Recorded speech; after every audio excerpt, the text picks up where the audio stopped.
delivering the topic on inverse and scientific temper. I'm also very much pleased to welcome Dr. Ivanila Khanlindo, Scientist C, IBSD Shillong, and all the Bigyan Jyoti participants from JNV Ri-Bhoi, KB Khanapara Guwahati, and KB CRPF Guwahati. We are also pleased to welcome all the teachers and other members of various classes of JNV Ri-Bhoi who have participated.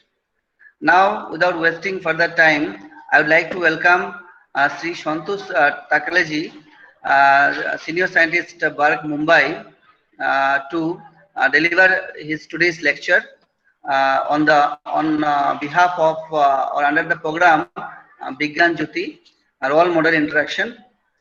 Thank you, sir. Thank you very much, sir. We will begin, as sir said rightly, we will not waste much time. That is the main advantage of such video conference lectures called webinars. Okay, so this is the advantage of new era. You are sitting in Meghalaya. Some students have even joined from Punjab, some from Kerala, and madam is traveling to Chennai, and I'm sitting in one distant place from Mumbai called Shirdon. You can search Santosh Takale on Google and you get to know that even I live in a village, the way you all people are normally situated in village, because JNVs are little far off from the cities. So this is now a good opportunity for all of us, that at least complete remaining life we will be in touch with each other without much of the hassle. I'll be speaking in English and Hindi because during my own travel to deliver 3000 lectures all over India and visiting around 110 JNVs all around India, I felt that JNV students are well versed with the Hindi language, which is our national language. So, आज की बात हम करेंगे उस topic पे जिसकी शुरुआत तो विज्ञान ज्योति प्रोजेक्ट के हिसाब से रोल मॉडल इंटरेक्शन। मैं खुद 25 साल से साइंटिस्ट हूं, तो आप ऐसा जरूर चाहेंगे कि मैं अपने जीवन के बारे में, मेरे अचीवमेंट्स के बारे में, मेरी लाइफस्टाइल के बारे में आपको बताऊं। बट इस स्पेसिफिक टॉपिक के ऊपर मेरे अपने कुछ विचार है जो आपको सुनने के बाद probably you will feel that I should deliver lecture on roll model which is eternal. और इटर्नल रोल मॉडल जो है वो मेरे हिसाब से है नेचर या मदर अर्थ। और इस नेचर को डिस्कवर करने के लिए, उसके लॉज को समझने के लिए जो दिन रात मेहनत करके come up with some innovative solution, it's called scientist और innovator. And this type of total thought process is quite efficient to act as a role model for anybody, anytime, anywhere. तो इसलिए आज हम मेरे बारे में कम बात करेंगे, बहुत ही लिमिटेड समय है, 1-1.25 घंटा। So we will be talking about the role model as a universe. तो यूनिवर्स के बारे में बात करेंगे, सोलर सिस्टम अर्थ के बारे में बात करेंगे, एंड देन आज जब हम बोल रहे हैं कि मैं यहाँ इतनी दूर से आपसे बात कर पा रहा हूँ, आपको कुछ चित्र दिखा पा रहा हूं, आपको आपका स्क्रीन पे यूनिवर्स एंड साइंटिफिक टेम्पर नाम का स्लाइड दिख रहा होगा, तो this is possible because of something called science. But ये साइंस के पीछे एक बहुत बड़ी सोच है, that is called scientific temperament in English. It's called वैज्ञानिक सोच यानी वैज्ञानिक दृष्टिकोण। तो ये जो वैज्ञानिक दृष्टिकोण है, इसको समझने की आज हम कोशिश करेंगे। Really speaking, when you talk about Jawahar Navodaya Vidyalaya, when you talk about Kendriya Vidyalayas, the staff, teachers, the complete team of the school and complete administration is quite competitive to deliver all required knowledge to the student. आप बच्चों को आपके level के लिए जितना चाहिए उतना देने के लिए आपकी पूरी टीचर्स की टीम बहुत ही कैपेबल होती है। फिर आप सोच रहे होंगे कि मेरे जैसे बाहर के लोगों को क्यों इंट्रोड्यूस किया जाता है। The only intention is sometime change helps. मतलब आपको हर बार सर बोल रहे पढ़ाई करो, हर बार बोल रहे डिसिप्लिन रहो, हर बार बोल रहे सिंसियर रहो, टाइम टेबल बनाओ पढ़ाई का, आपको साइंस में ध्यान देना चाहिए क्योंकि साइंस से ही दुनिया चलती है। तो प्रोबेबली आपको थोड़ा इरिटेशन आएगा, बोर होगा, आपको किसी को तो ये भी लग रहा होगा कि my interest and inclination is language, my interest and inclination is sports, then why I should study science. Science is not studied only to get the job. Science is not studied only to get the degree. Science is not about only doing PhD and research. Science is about understanding the nature and removing all shackles of superstition. हमारे जिंदगी में जितनी भी गलतफहमियां है आज के दुनिया के बारे में, वो हम दूर हटाने का काम विज्ञान करता है। और इसीलिए मैंने आपको बोला कि जिस ब्रह्मांड में, जिस यूनिवर्स में, जिस कायनात में हम रहते हैं, that can act as a great role model for everybody every time. So let's get into that journey. आपको कुछ इंस्ट्रक्शन मैं ओरली दे देता हूं। माइक ऑन नहीं करना है, वीडियो ऑन नहीं करना है, अटेंडेंस मार्क करना है। आपके सारे सवाल यहाँ चैट बॉक्स में लिख सकते हैं। मुझे अगर जवाब देने के लिए समय नहीं मिला तो हम व्हाट्सएप ग्रुप है उसको कुछ दिनों के लिए कंटिन्यू रखेंगे, ताकि आपके सारे सवालों के जवाब आपको मैं दे सकूं। अगर आपको लगा भविष्य में कंटिन्यू करना है तो उसको कंटिन्यू करेंगे, नहीं तो उसको डिलीट कर देंगे कुछ दिनों में। So in today's date, there is no hurry for anything. Everything is available on fingertips, and that needs to be encashed in a proper way.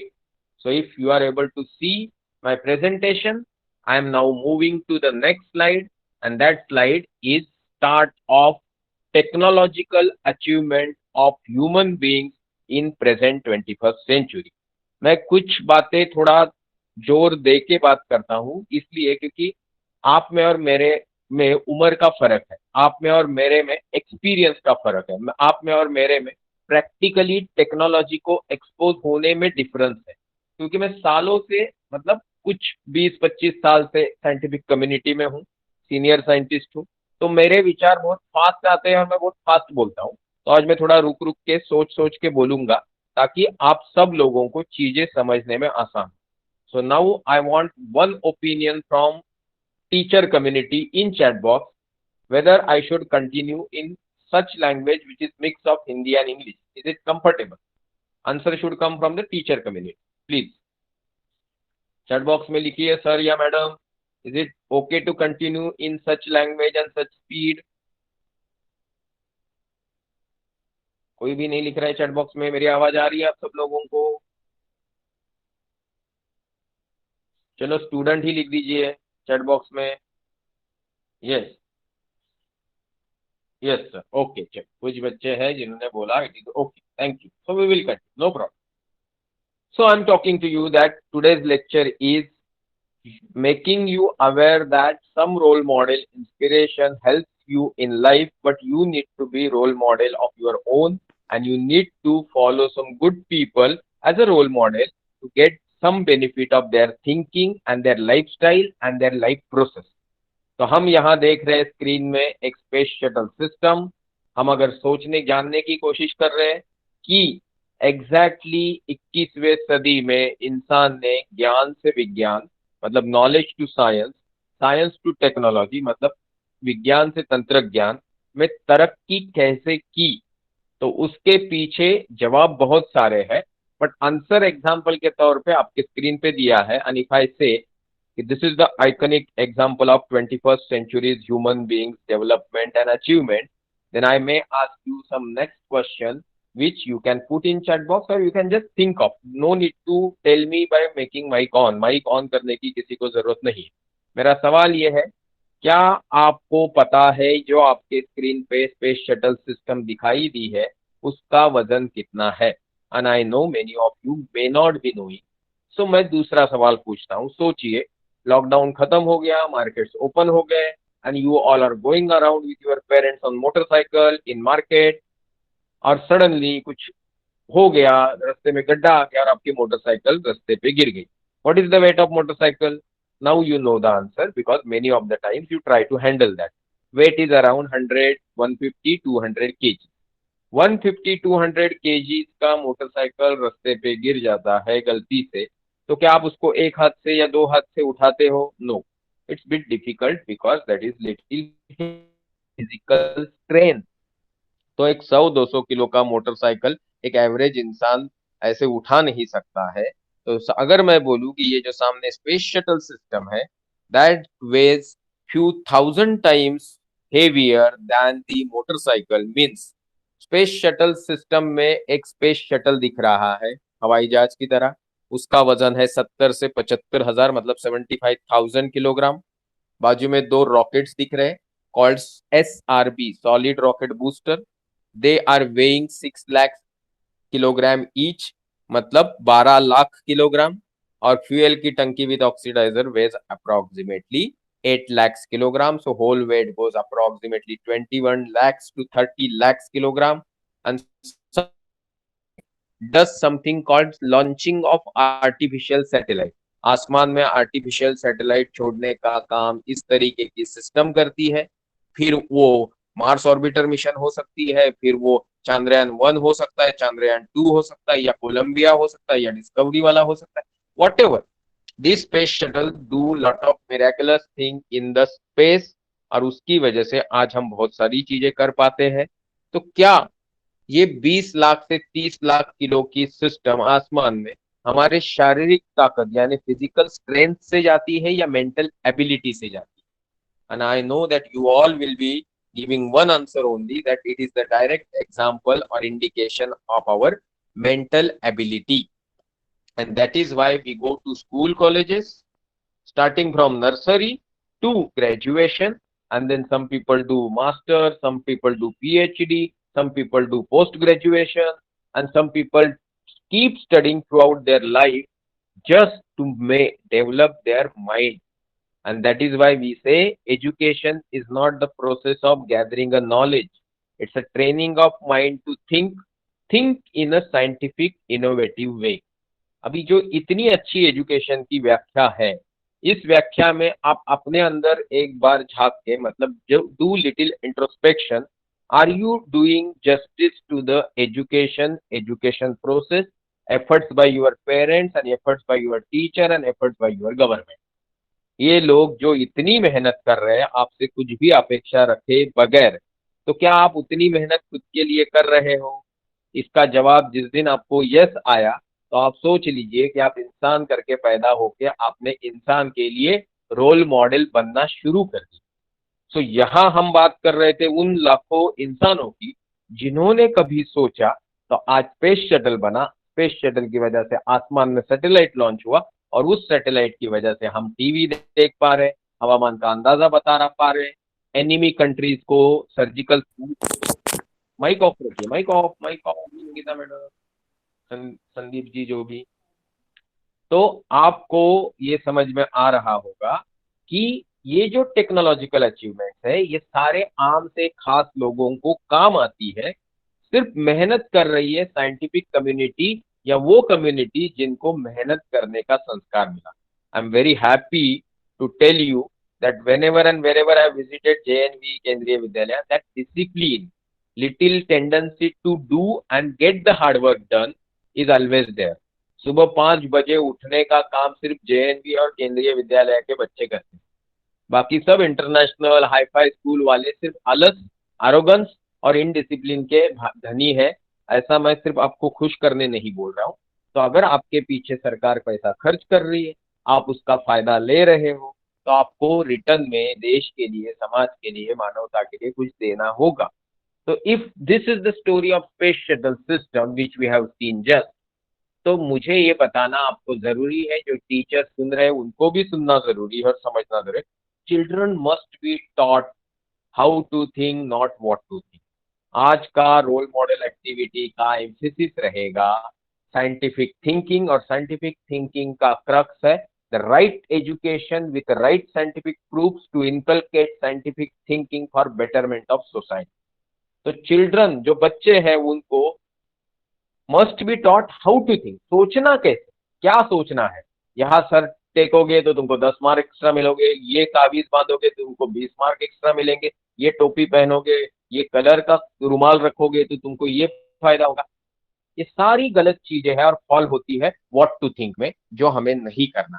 If this is the story where we start, then scientific temper के बारे में यहाँ बहुत कुछ theoretically लिखा है जो मैं आपको बिल्कुल नहीं बताऊंगा, क्योंकि आप बोर हो जाओगे और मैं आपको बिल्कुल बोर नहीं करना चाहता। मैं सिर्फ इतना ही बताऊंगा, साइंटिफिक टेम्पर जो है वो वैज्ञानिक सोच के आधार पे प्रूव की हुई चीजों को मानना है, और उसके साथ दुनिया को लेके चलना है।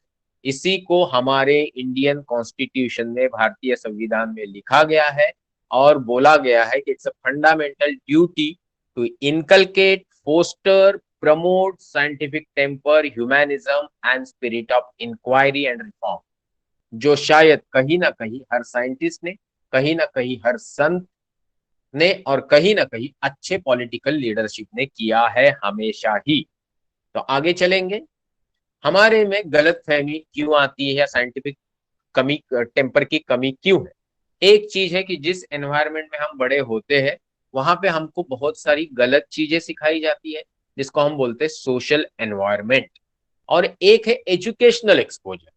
If somebody tells you that eclipse is nothing but a shadow game of the celestial body, ये जो आसमान में ग्रहण लगते हैं या आसमान की जो सेलेस्टियल बॉडीज है उनके बीच का धूप छाव का खेल है, बट वही टीचर, वही मम्मी, वही चाची अगर घर पे आके उसका रिचुअल्स करना शुरू कर दे तो बच्चे कंफ्यूज हो जाते हैं कि एग्जैक्टली हमको फॉलो क्या करना। आज भी बहुत सारे गधे दुनिया में है जो मानते हैं कि पृथ्वी फ्लैट है, earth is flat. Some people feel that even earth is at centre. तो ऐसे लोगों की जो सोच है, जो पुराने जमाने से आ रही है, वो साइंटिफिक सोच के अगेंस्ट है और इससे देश को, समाज को और मानवता को तकलीफ होती है। सो अच्छी साइन ऑफ थिंकिंग रखेंगे तो इससे सबका फायदा होता है। So let's consider this part कि आज भी बहुत सारे लोग ऐसा मानते हैं कि धर्म ग्रंथ में लिखी हुई हर चीज सही है और उसके अगेंस्ट आप बात करोगे तो आप इथिकली गलत बात कर रहे हो या गुनाह कर रहे हो या क्राइम कर रहे हो। तो ऐसी कोई बात नहीं है, ये हमारे संविधान में साफ तरीके से लिखा हुआ है। अभी हम देखेंगे एक बड़े साइंटिस्ट जिनका फोटो मैंने आपको दिखाया और मैं आपको पूछने जा रहा हूं इनका नाम क्या, और आप सब होशियार बच्चे हैं तो आप सबको पता है। ये गैलीलियो है, जिनके तस्वीर के नीचे जो छोटी सी डंडी दिखाई है वो डंडी एक छोटा टेलीस्कोप है जिसका डायमीटर 2 सेंटीमीटर यानी 20 मिलीमीटर है। और उसका इस्तेमाल करके ये साइंटिस्ट ने 400 साल पहले आसमान में ऐसी ऐसी चीजें देखी कि उस जमाने के प्रिवेलिंग धर्म को उन्होंने चैलेंज किया और बोला कि आप जो सोच रहे हो, समझ रहे हो, वैसी दुनिया नहीं। अभी आप अच्छे स्कूल से हैं तो आपके पास टेलीस्कोप होगा, आपने आसमान में से बहुत सारी चीजें देखी होंगी जो 400 साल पहले गैलीलियो ने देखी। नहीं देखी है तो मैं फ्री ऑफ कॉस्ट पूरा देश और दुनिया घूमता रहता हूँ अपने पैसे से, लेक्चर देते हुए और बच्चों को आसमान की सैर कराते हुए। तो ये मेरा वाला टेलीस्कोप है जो नीचे दिखाया है, काफी बड़ा है। और इस टेलीस्कोप से हम वही सब देखेंगे जो गैलीलियो ने 400 साल पहले देखा। गैलीलियो ने क्या देखा, आपके चित्र स्लाइड्स में दिख रहा है कि मून दिख रहा है, मून के ऊपर गड्ढे दिख रहे हैं और मून का क्रेसेंट दिख रहा है। मून के नीचे भी कुछ दिख रहा है, व्हाट इज इट। ऐसे मैंने जब पिछले 3,000 लेक्चर पे स्कूल कॉलेज के बच्चों को पूछा तो सबने एक ही सुर में आवाज दिया, sir it is some star.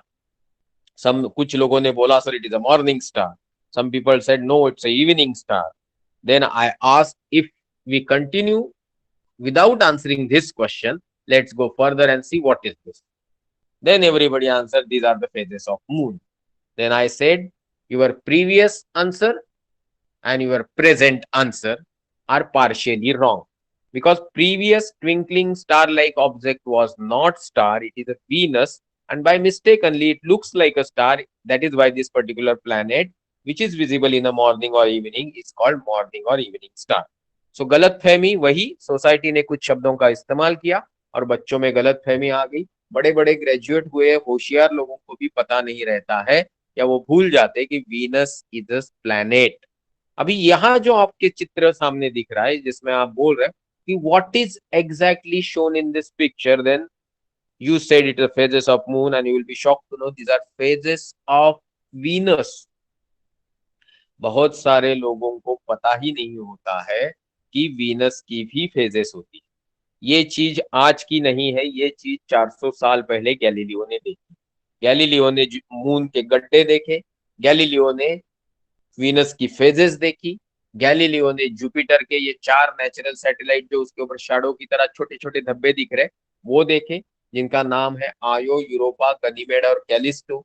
Galileo ने सैटर्न के रिंग्स देखे, उसको समझ में नहीं आया कि एग्जैक्टली क्या है।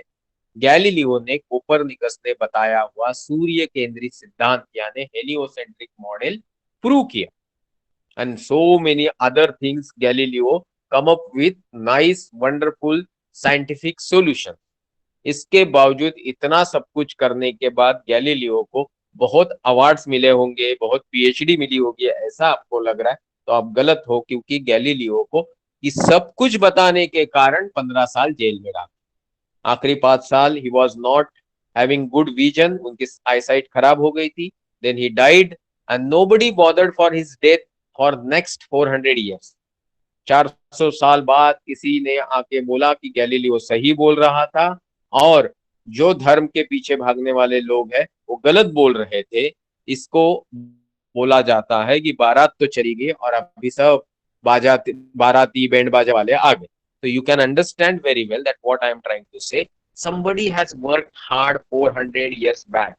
And the result is that today our TV, satellite phone, fan, AC, aeroplanes are going around. So somebody has contributed from the uh, uh, Western countries, somebody contributed from India, somebody contributed from the Asian countries. So all human beings which were working hard in past life were actually contributing somehow for our benefit. तो आज अगर हम मेहनत नहीं करेंगे तो हम उनके साथ इंजस्टिस कर रहे जो पुराने लोगों ने मेहनत की। और अगर हम आज मेहनत नहीं करेंगे तो हमारा फ्यूचर बेहतर नहीं होगा। और इसके लिए जब हम स्कूल कॉलेज जाते हैं तो हमको दिल से पढ़ना चाहिए, मेहनत करना सीखना चाहिए, ऑनेस्टी सीखनी चाहिए और माँ बाप और टीचर को सुनने की क्षमता बढ़ानी चाहिए।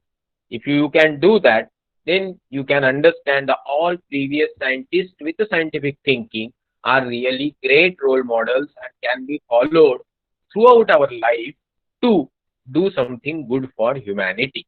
But then I said that I'm not going to talk about some specific scientist alone.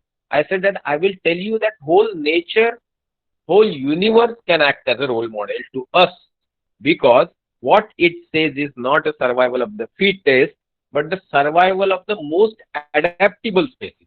आपको आज के कम्पिटिटिव जमाने में जीना है तो आपको नॉलेज पाते वक्त, स्कूल कॉलेज जाते वक्त ये सीखना है कि मैं ऐसा क्या सीखूंगा जिससे मैं मेरी नौकरी, मेरा धंधा, मेरी रोजी रोटी कमा पाऊँ। आपको ये भी सीखना है कि अभी पैंडेमिक चल रहा है, कोरोना वायरस का पीरियड है, तो मुझे गांव भर घूमना चाहिए पागल की तरह कि गवर्नमेंट के डायरेक्टिव्स फॉलो करते हुए मास्क पहन के जितना हो सके उतना घर में ही रहना चाहिए। This is called adaptation. हम परिस्थिति के हिसाब से हमको बदलेंगे नहीं तो हम इस पर्टिकुलर समय के साथ वैनिश हो जाएंगे, एक्सटिंक्ट हो जाएंगे। यही origin of universe to the today's journey of universe में हम सीखेंगे। So what I'm going to tell you, I'm going to tell you something about scientific thinking, something about adaptation, and something about the miraculous timeline which has gone in past, and learning from that that how old is our universe। तो जान लेते हैं पहले सवाल का जवाब कि ब्रह्मांड का निर्माण कैसे हुआ। If you go in Google and type that, you will find answer as a Big Bang, which is accepted by most of the scientific community। थोड़ा डिफिकल्ट है समझने के लिए। मैं मेघालय आता हूँ नॉर्थ ईस्ट की तरफ, then I love one thing is that lot of mountains, lot of ghat sections, curvy roads, and everywhere you will find only terrains and no plateau। But then also our JNVs, good cities are there in Northeast with a very good innocent people, which I experienced in my 2 visits of approximately 15-20 days in 2018 and 2017। तो यहाँ हम सोच लेते हैं कि जब हम लोग रिबॉय नियांगबाड़ी का अपना जेएनवी है वहां एक बड़ा और ग्राउंड बनाना है और वहां पे हमने एक छोटी पहाड़ की चोटी काटना शुरू कर दिया। Now lot of debris, clay, lot of stones will be generated. So now we need to get rid of these all debris। Physically getting rid of mountain is bit difficult, and so now we try to took help from the Mr. Doraemon। हमने Doraemon को बुलाया, बोला ये पूरा पहाड़ जो है उसको प्लेन कर दो और पूरी मिट्टी को एक टेनिस बॉल इतना छोटा करके कहीं वहां पे झाड़ियों में डाल दो। Now practically if I ask, Doraemon can do it because it is science fiction character, but practically आप, मैं, हम मिलके, टीचर्स मिलके क्या इस तरीके का बदलाव कर सकते हैं, पूरे पहाड़ को टेनिस बॉल इतना बना सकते हैं? अगर आप सोच रहे हो नहीं, तो मैं बिग बैंग का एक्सप्लेनेशन एग्जैक्टली उल्टा देता हूँ। मैं ना पहाड़ की बात कर रहा हूँ, ना मैं मेघालय की बात कर रहा हूँ। Neither I'm talking about North East Seven Sisters, neither I'm talking about India, Earth, solar system, and billion of stars. I'm talking about complete universe has originated from such a small source of energy, which is shown on your screen.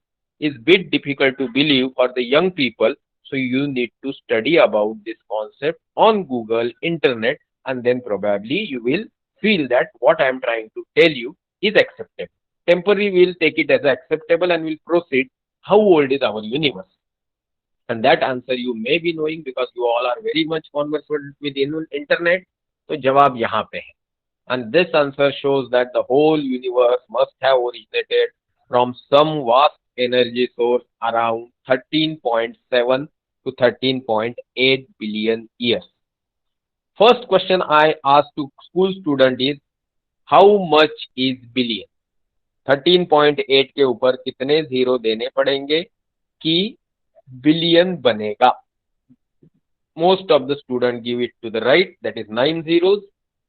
9 zero देने के बाद कितना बड़ा आंकड़ा बनता है, ये जानने के लिए हम फटाफट टाइमलाइन में उल्टा जाएंगे.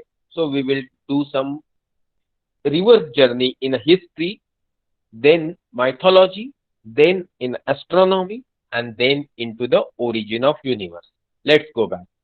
सोचिए, आज से मैं 76 years पीछे जाता हूँ. Then you will find कि the India is getting political independence from the British. Very good. Very nice people were there. Very high quality freedom fighters were there. Those people were, some people were only BA. Then also they could formulate the constitution, and that is how our country is doing progress day in and out compared to other countries which got independence in that particular era. Now let's go further. आज से मैं 70-75 साल पीछे गया तो देश स्वतंत्र हो रहा था. Now I go approximately suppose 175 years or so. So suppose now today's lecture we have around 75-80 students, and I know that the 50-60-70% of today's present class is of female student, girl student. Then I want to ask all of you one question. 175 years before, suppose I visit some school, will I find any girl student in a class or any girl teacher or female teacher in a class? The obvious answer is not there. Then who started first girls school or girls education in India? And the answer is Savitribai Phule, Jyotiba Phule in 1848 in Pune, Maharashtra. So those people who started this particular innovative project were penalized, troubled by most of the community of India. Why? Because that time woman education was not a very common concept. But they started, they continued, and the result is that today India's 50% population, which is female, is taking education and helping not only nation but helping whole world in doing some development. What is that? You talk about Kalpana Chawla, you talk about Sunita Williams, you talk about Kiran Bedi, you talk about now the Vice President of America. They all belong to the Indian origin, and these people have taken education because their forefathers, specifically Phule family, has started that. So now really speaking, you can understand, whenever you are putting hard work, whenever you are doing effort, don't expect immediate benefit to you. You should expect benefit to the community and humanity. That is the real motto of being human. Now if this is understood well, we will go little beyond. Suppose I go approximately 300-350 years from now, and now I'm sitting in Maharashtra. If I go 350 years back in Maharashtra, I will find one great king called Chhatrapati Shivaji Maharaj, very noble person. If I go approximately 600 years from now and go to Punjab, I will find Guru Gobind Singh, Guru Nanak, who were again a very noble and just people fighting for the betterment of society and getting it free from the injustice, from the tyrant rulers. If I go back approximately 1400 years from now, and I visit to Mecca and Medina, I'll meet Muhammad Paigambar or Paigambar Sahib. He is the person who tried to bring peace, tranquility in the Middle East region in that particular area, and that is why Islam is a religion of peace. Now, how you will say that many people are the terrorists from that particular community?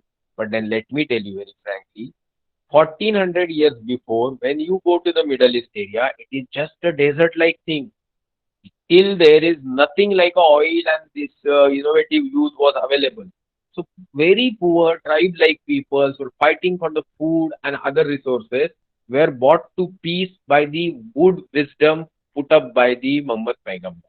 So Islam has initiated peace in the Middle East. Now we go a little further. I go approximately 2000 years from now and I meet Jesus Christ in Jerusalem, and he is the person who brought again the peace, love, kindness in humanity. Now 2000 years are over. I need to travel 13.8 billion years, and I've just traveled 2000 years, reached the zero of the timeline, and now I'll be crossing that, going into the before Christ era. If I go 260 years beyond zero, that is 2260 years from now, and I go to Odisha, I will meet Samrat Ashok. I go little 50 years beyond, I'll meet Chandragupta Maurya, Acharya Chanakya, Porus the Great, Alexander the Great, etc. If I go 2400 years from now, I'll meet Pythagoras from geometry. If I go 2600 years from now, nearby Meghalaya and Nepal around, you will meet Gautam Buddha. Around that, you will meet Jain Tirthankars. Now, by this time, around 2600, the very predominant religions of world are over. The only now left over is not religion, but the great civilization. One of them is of ours. I go and add 1000 to 2600, that is around 3600 years back. There were foundation of Bharat, that is our great country, and this country has got very well-known scripts that is called Vedanga Jyotish. Means Vedas are the foundation of some specific civilization. But Vedanga Jyotish tells that the astronomy contribution of our forefathers. What is it? Vedang मतलब वेदों का अंग, ज्योतिष मतलब आसमान के celestial ज्योतियों का ज्ञान, and this ज्ञान helps in defining timetable for farming, timetable for the festive season, timetable for many other things like a natural calamity. ये सारी चीजें आज से 4000 साल पहले हमारे पूर्वजों को पता थी. इसके बारे में प्राउड फील होने से ज्यादा जरूरी है, we should draw the inspiration to work hard on science and technology and to make our country self reliant. and वही है आत्म भारत निर्भर प्रोजेक्ट. अभी आत्मनिर्भर भारत जो है, इसको हमको आगे लेके जाना है, तो स्कूल कॉलेज में आपको इनोवेटिव प्रोजेक्ट्स करने होंगे. आपको कॉपी पेस्ट करके नहीं चलेगा. ये चीज आपके समझ में आनी चाहिए. We have just gone around 4000 years. If I go 5000 years back, I will find civilized people yet there, called Mohenjo-daro and Harappa civilization. Now this is too slow traveling, so I'll go little fast. If I'll multiply 5000 by 10, it will be 50,000. If I multiply by 50,000 by 10, it will be 5 lakhs year. And before 5 lakhs year from now, there was one meteoritic impact. आसमान से एक बड़ा सा meteor गिरा, वो किसी खजूर पे अटका नहीं, आके सीधा महाराष्ट्र में गिर गया. महाराष्ट्र में मैं जहां रहता हूं वहां से तकरीबन 400 किलोमीटर की दूरी पे वो गिरा, and that place is called Lonar Lake. Now, many of you know these places because you study in your CBSE syllabus about this. But how many of you feel that during holidays I will take my parents, I will request my teachers to go around such a great places of scientific pilgrimage? इसको बोला जाता है विज्ञान के तीर्थ क्षेत्र है. तो अगर आप विज्ञान के तीर्थ क्षेत्र घूमेंगे तो वैज्ञानिक बने या न बने, बट आप एक अच्छे लायक वैज्ञानिक सोच वाले इंसान बनोगे जिसकी समाज को, देश को जरूरत है. If you understand this, I will go little beyond, but I will ask you some. 5.5 lakh साल का जर्नी हमने किया. Anybody will tell me anything beyond this which you remember? You all remember, but you will not be able to recollect because आप लोग दिन रात पढ़ाई के ऊपर नहीं सोचते या हर चीज को पढ़ाई की तरह नहीं लेते. What is that? You all have watched dinosaur movie. You have spent lot of money, time, energy on that particular topic. but by chance anybody has tried to collect the information that really dinosaurs were present on earth, कब पैदा हुए, कब मरे, and the answer you will find is they got extinct 65 million years before, matlab 650 lakhs year before. They got into the existence 20 crore years before, means 2000 lakhs year before. The subtraction will come 1350 lakhs year. 1350 lakh साल पृथ्वी के ऊपर dinosaurs थे. कोई मुझे ये बताएगा कि इंसान कब से है? इंसान 25 30 40 50 60 लाख साल से पृथ्वी के ऊपर उसके प्रिमिटिव ट्राइबल अवस्था से है. तो 50-40 लाख साल इंसान के हैं और डायनासोर 1350 लाख साल पृथ्वी पे थे. तो डायनासोर्स ने अपने आप को बचाने के लिए कितने मंदिर, कितने मस्जिद, कितने चर्च, कितने गुरुद्वारा, कितने बुद्ध विहार, कितनी मस्जिदें बनवाई. इस चीज का जवाब जब आप अपने लिए ढूंढोगे तो आपके अंदर एक इम्पोर्टेंट चेंज आ जाएगा, and that change will make you true human being of the current century. जैसे वक्त बदलता है वैसे सोच बदलनी चाहिए, और सोच के पीछे जो गलत अंडरस्टैंडिंग है वो गायब हो जानी चाहिए. If you understand this, the dinosaur got extinct 20 crore years before from the Earth's surface, which got existence on Earth. Earth got existence 4.6 billion years, means 460 crore years before.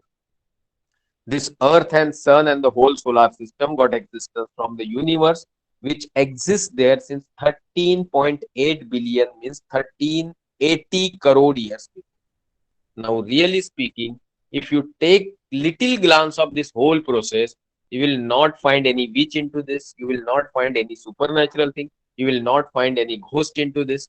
कोई भूत नहीं मिलेगा, कोई दानव नहीं मिलेगा, कोई भगवान नहीं.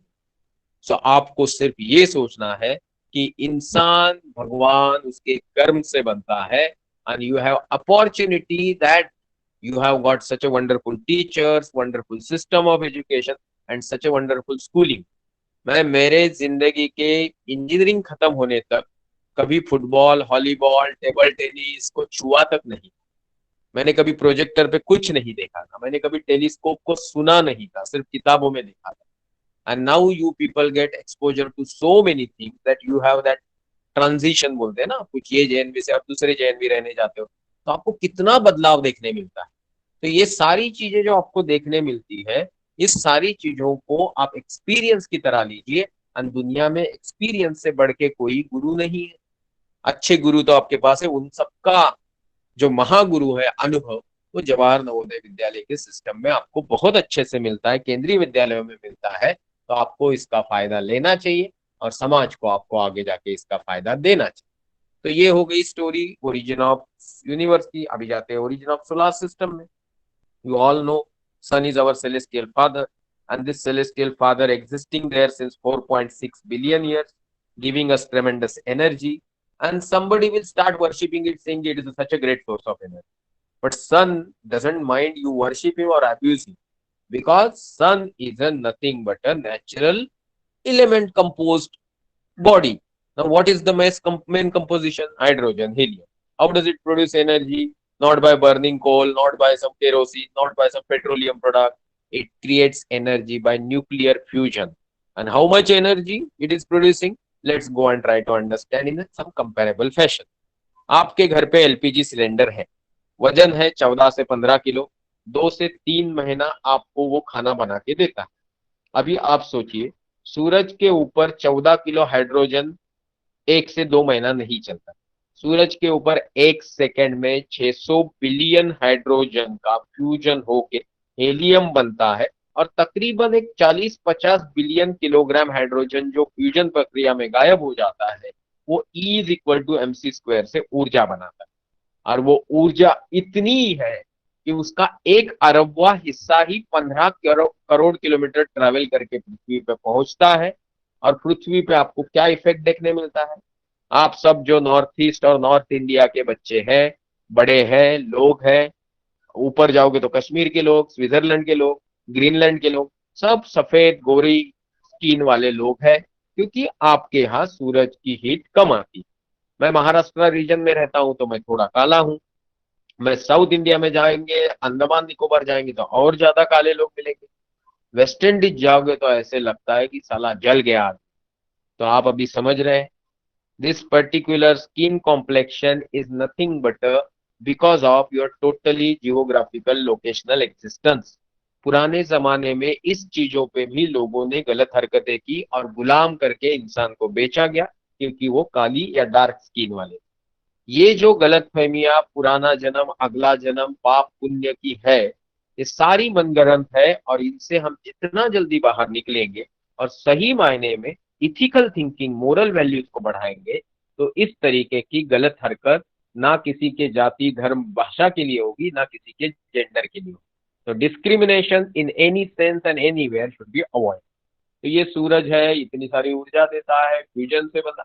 ये सूरज जब 4.5 अरब साल पहले बना तो उसने 1% से भी कम कचरा फेंका, और उससे मिट्टी हवा वायु के गोले बने, जिसको हम बोलते हैं प्लैनेट। उसमें सब आता है, चंद्रमा से लेके मंगल से बुध पृथ्वी शनि यूरेनस नेपच्यून प्लूटो, हाँ, लघु ग्रह, एस्टेरॉइड, ऊट्स, क्लाउड, है ना, कुपियर बेल्ट, सब कुछ।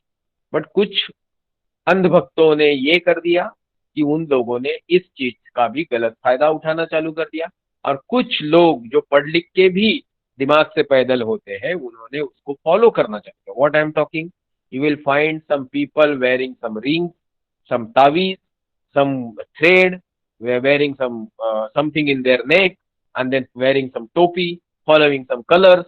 What they do, they feel that this planet affect them from that distance, and the fundamental they give is called Newton's law of gravitation। अभी ये सारी चीज का अगर हम हिसाब करने चलेंगे, तो मैं 5 मिनट में साइंटिफिकली प्रूव कर सकता हूँ कि it is absolutely unacceptable and false phenomena. पर अभी टेम्पररी हम उसमें जाएंगे नहीं, अभी हम जाएंगे एक चीज पे जिनको हम बहुत मानते हैं, और हिंदुस्तान पूरे दुनिया को बताता है कि the Swami Vivekananda was the great philosopher thinker who was religious, but parallelly he was having lot of scientific thinking. वो स्वामी विवेकानंद जी ने क्या बोला कि the human beings are the architect of their own destiny. इंसान उसके भाग्य का खुद विधाता है। अभी मैं बोलूंगा तो आपको समझेगा नहीं, तो उदाहरण देता हूँ। सोचिए, आज से 80-90 ईयर्स पहले कहीं तमिलनाडु के किसी गांव में एक बच्चा पैदा हुआ। घर पे अमीरी नहीं थी, तो मेहनत कर रहा था, न्यूज़पेपर बेच रहा था, and then he was trying to complete his education. He worked hard, completed his BSc, then engineering, then tried to join Indian, मतलब फाइटर प्लेन का पायलट बनने गए।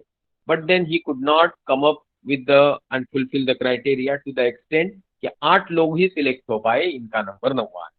बट नाराज होके इन्होंने सुसाइड नहीं किया, गवर्नमेंट को गाली नहीं दिया, माँ बाप को चिल्लाए नहीं, और बंदूक उठा के टेररिस्ट भी नहीं बने। ही worked hard, joined DRDO, worked with the ISRO, and later did scientific advisor to the Prime Minister and India। आगे जाके वो प्रेसिडेंट ऑफ इंडिया भी बने। And we all say with a great pride that APJ Kalam was the best president of India। Anytime you think that what was his religion, what was his looks, what was his muscle power, huh? We never think of that, because APJ Kalam himself, being very religious, never made any public appearance with a religious ritual. He respected the knowledgeable people irrespective of their religion, and he never made show of his own religion or religious thinking। तो ये जो महान लोग होते हैं, इनका कोई जात धर्म भाषा नहीं होता। तो आपके जिंदगी में आपको महान बनना है, तो पहले जात धर्म भाषा और फालतू चीजों को छोड़ दीजिए, and come and live as a good human being who is born as a Indian and will die as a good human being and Indian. तो ये इतनी सोच अगर आपके दिमाग में आ रही है, then we will go further. Just put in a chat box whether the lecture is getting okay mode or is it boring। आपके सारे सवालों के बाद में हम जवाब देंगे। अभी पहले फटाफट चैट बॉक्स में लिखिए, क्या ये बोरिंग तो नहीं हो रहा है, ठीक जा रहा है, क्या मैं और आधा घंटा कंटिन्यू कर सकता हूँ, मैं continue for another half an our.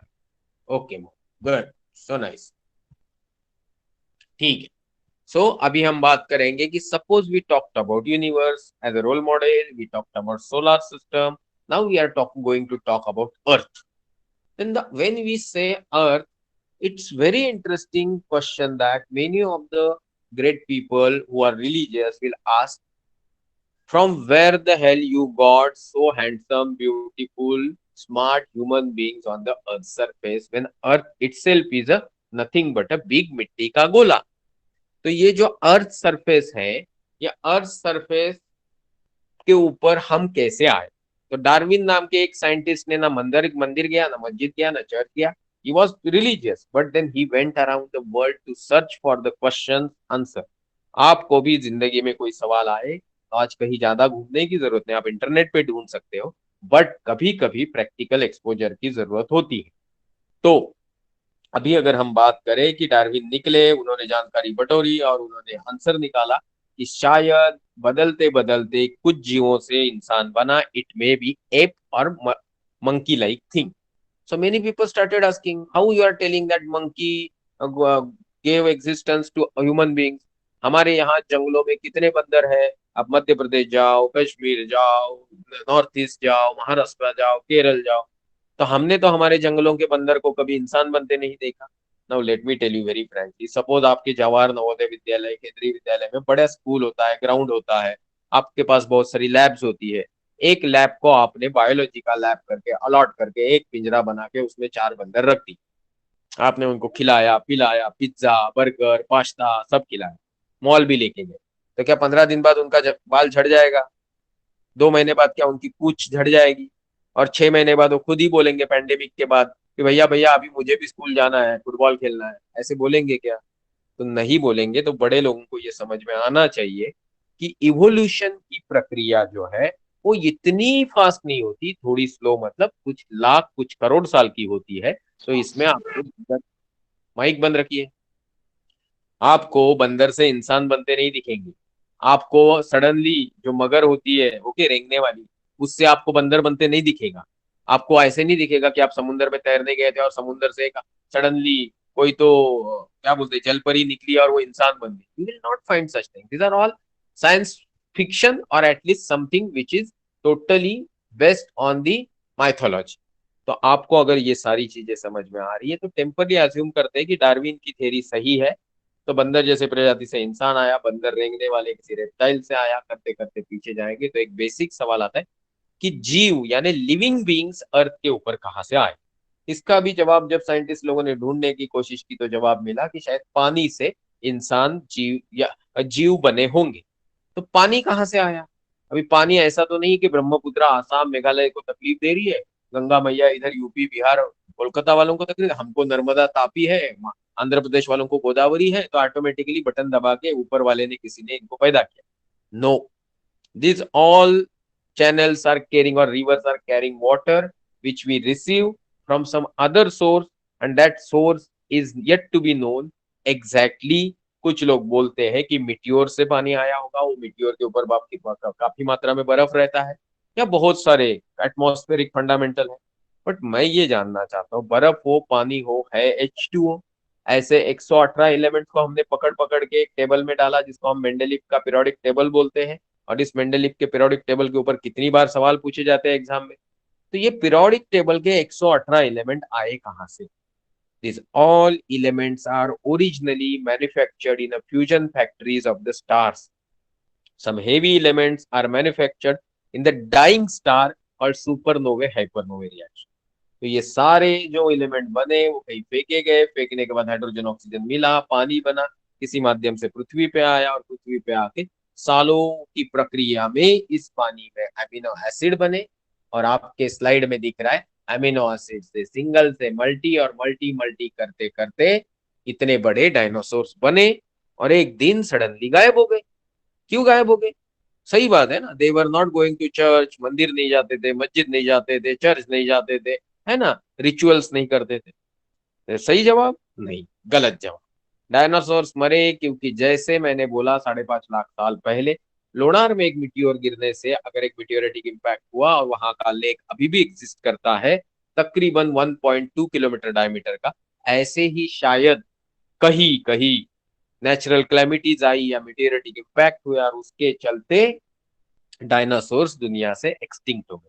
पर डायनासोर दुनिया से एक्सटिंक्ट होने के बाद इवोल्यूशन की प्रक्रिया रुकी नहीं. इवोल्यूशन चलता रहा चलता रहा चलता रहा. एंड इस इवोल्यूशन की प्रक्रिया में समवेयर समहाउ वन लाइफ और one species was taking shape, जिसके पास डायनासोर की तरह बड़ा शरीर नहीं था, शेर की तरह पंजे नहीं थे, मछली की तरह पानी के नीचे छुप नहीं सकता था, पंछी की तरह हवा में उड़ नहीं सकता था. So how that species will survive? उसको समझ में आया सिर्फ हाथ पांव का इस्तेमाल नहीं करना, हाथ पांव के ऊपर जो एक मटका है जिसको हम सर बोलते हैं, उसका भी इस्तेमाल करना चाहिए. जैसे जिम जाने के बाद मसल स्ट्रांग होते हैं, वैसे दिमाग का इस्तेमाल करने के बाद दिमाग का भी विकास होता है. Why you people are going 15 years to school to get the degree of graduation, जबकि नर्सरी से फाइनल ईयर तक आप देखोगे सिलेबस 30 to 50% कंटिन्यूअस बेसिस पे रिपीट होता है. तो इसका कारण यही है, रेगुलर बेसिस पे कोई भी चीज करने से दिमाग में वो फिट हो जाती है. जैसे मैं आज बोल दूं कि आज घर पे आप दो डंडे बांध के उनको रस्सी बांध दीजिए और उस रस्सी पे चलने की कोशिश कीजिए.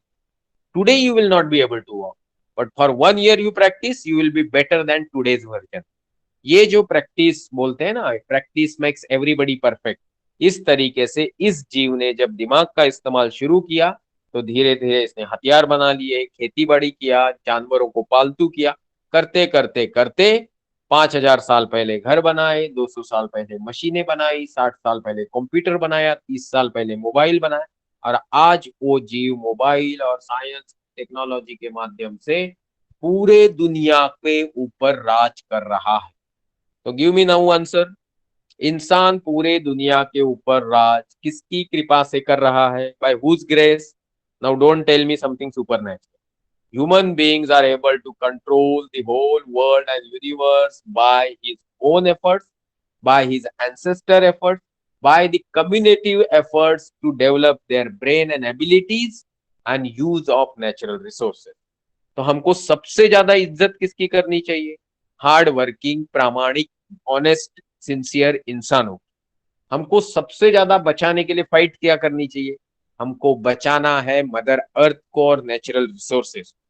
हमको जात धर्म भाषा के लिए लड़ना है क्या?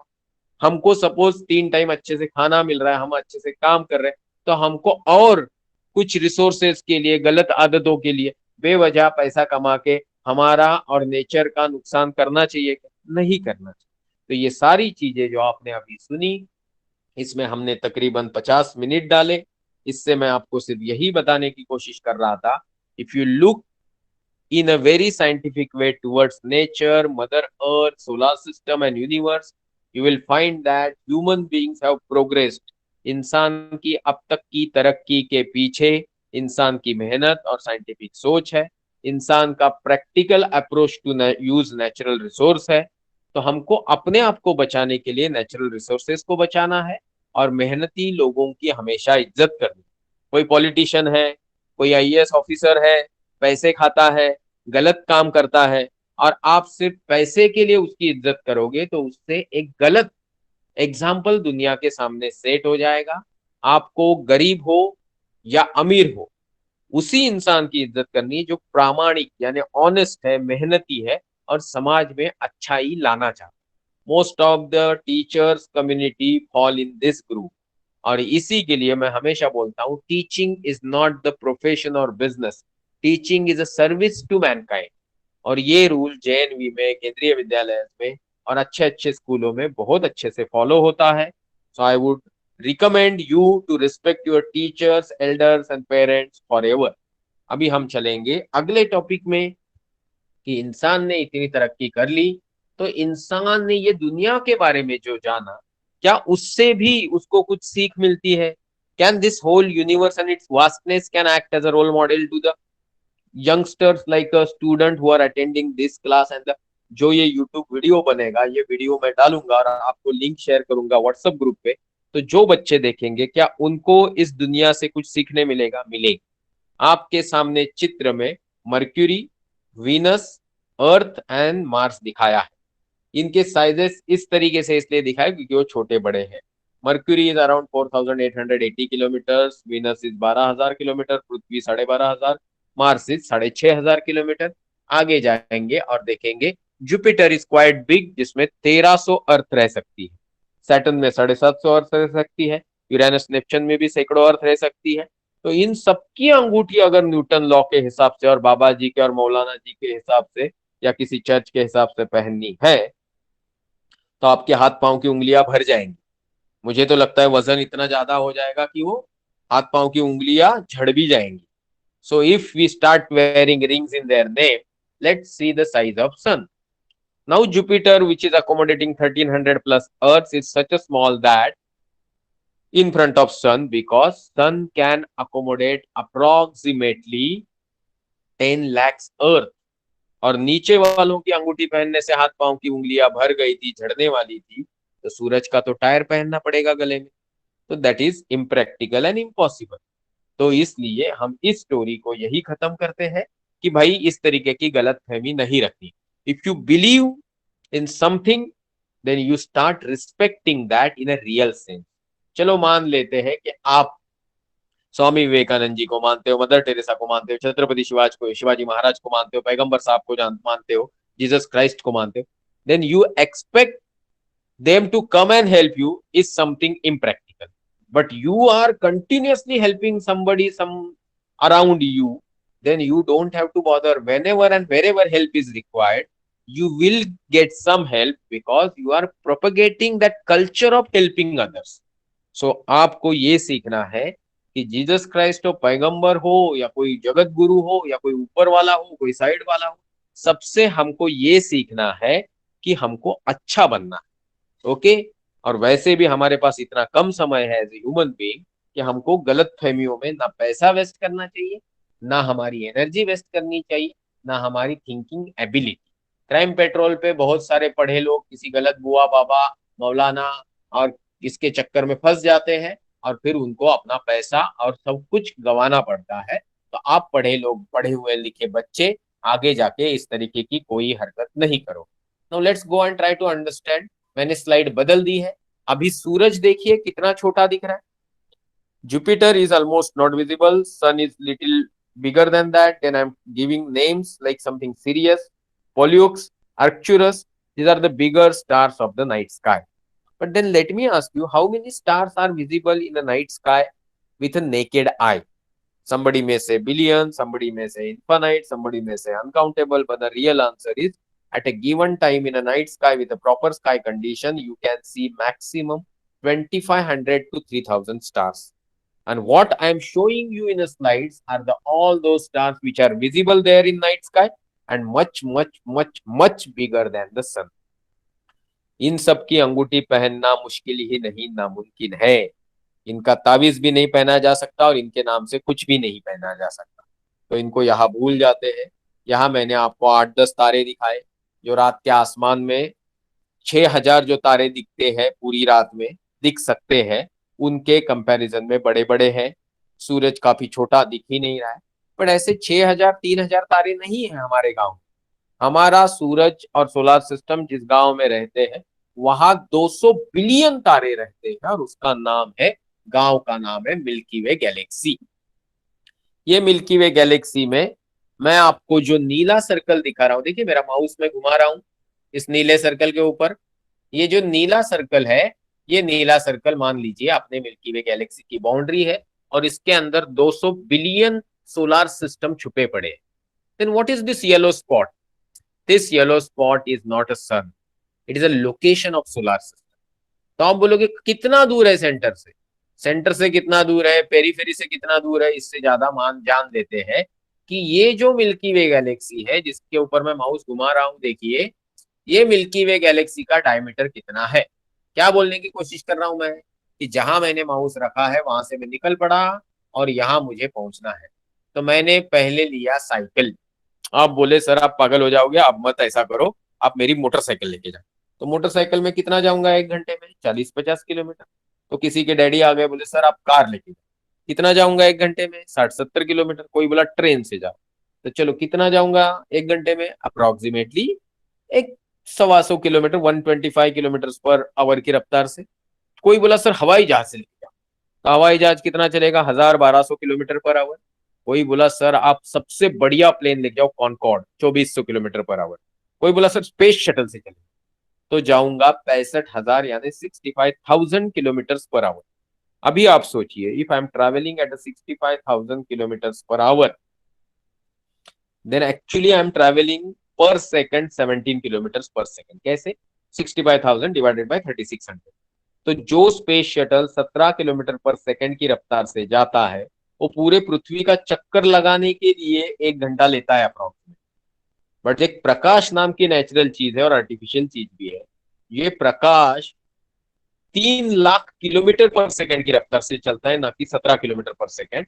और ये प्रकाश पृथ्वी का 7.5 चक्कर 1 सेकंड में लगा सकता है। तो उसका स्पीड देख के मैंने प्रकाश को ही रेंट पे ले लिया, और यहाँ जो मेरा माउस है वहां पे रखा, और उसको बोला भाई भागो, तुमको ये डायमेट्रिकली जाना है, देखो कितना समय लगता है। तो 3 लाख किलोमीटर पर सेकंड की रफ्तार से अगर इस डायमीटर को कवर करना है तो कितना समय लगेगा, ऐसा मैंने पिछले लेक्चर में पूछा, तो लोगों ने जवाब दिया 5 मिनट, 5 घंटा, 5 महीने, 5 साल, 5,000 साल। सभी गलत जवाब, क्योंकि इस डायमीटर को प्रकाश की गति से जाने के लिए 1 लाख साल लगता। कितना किलोमीटर? 1 लाख लाइट ईयर्स को किलोमीटर में कन्वर्ट करने के लिए 1 lakh into 365 into 60 into 60 into 24 into 3 lakh. जवाब आएगा एक के ऊपर 18 जीरो, इतने किलोमीटर। ये डायमीटर है हमारी मिल्की वे गैलेक्सी का, जिसमें 200 बिलियन सोलर सिस्टम है। तो आप बोलोगे इतना ही है क्या? नहीं, ये तो एक गैलेक्सी है।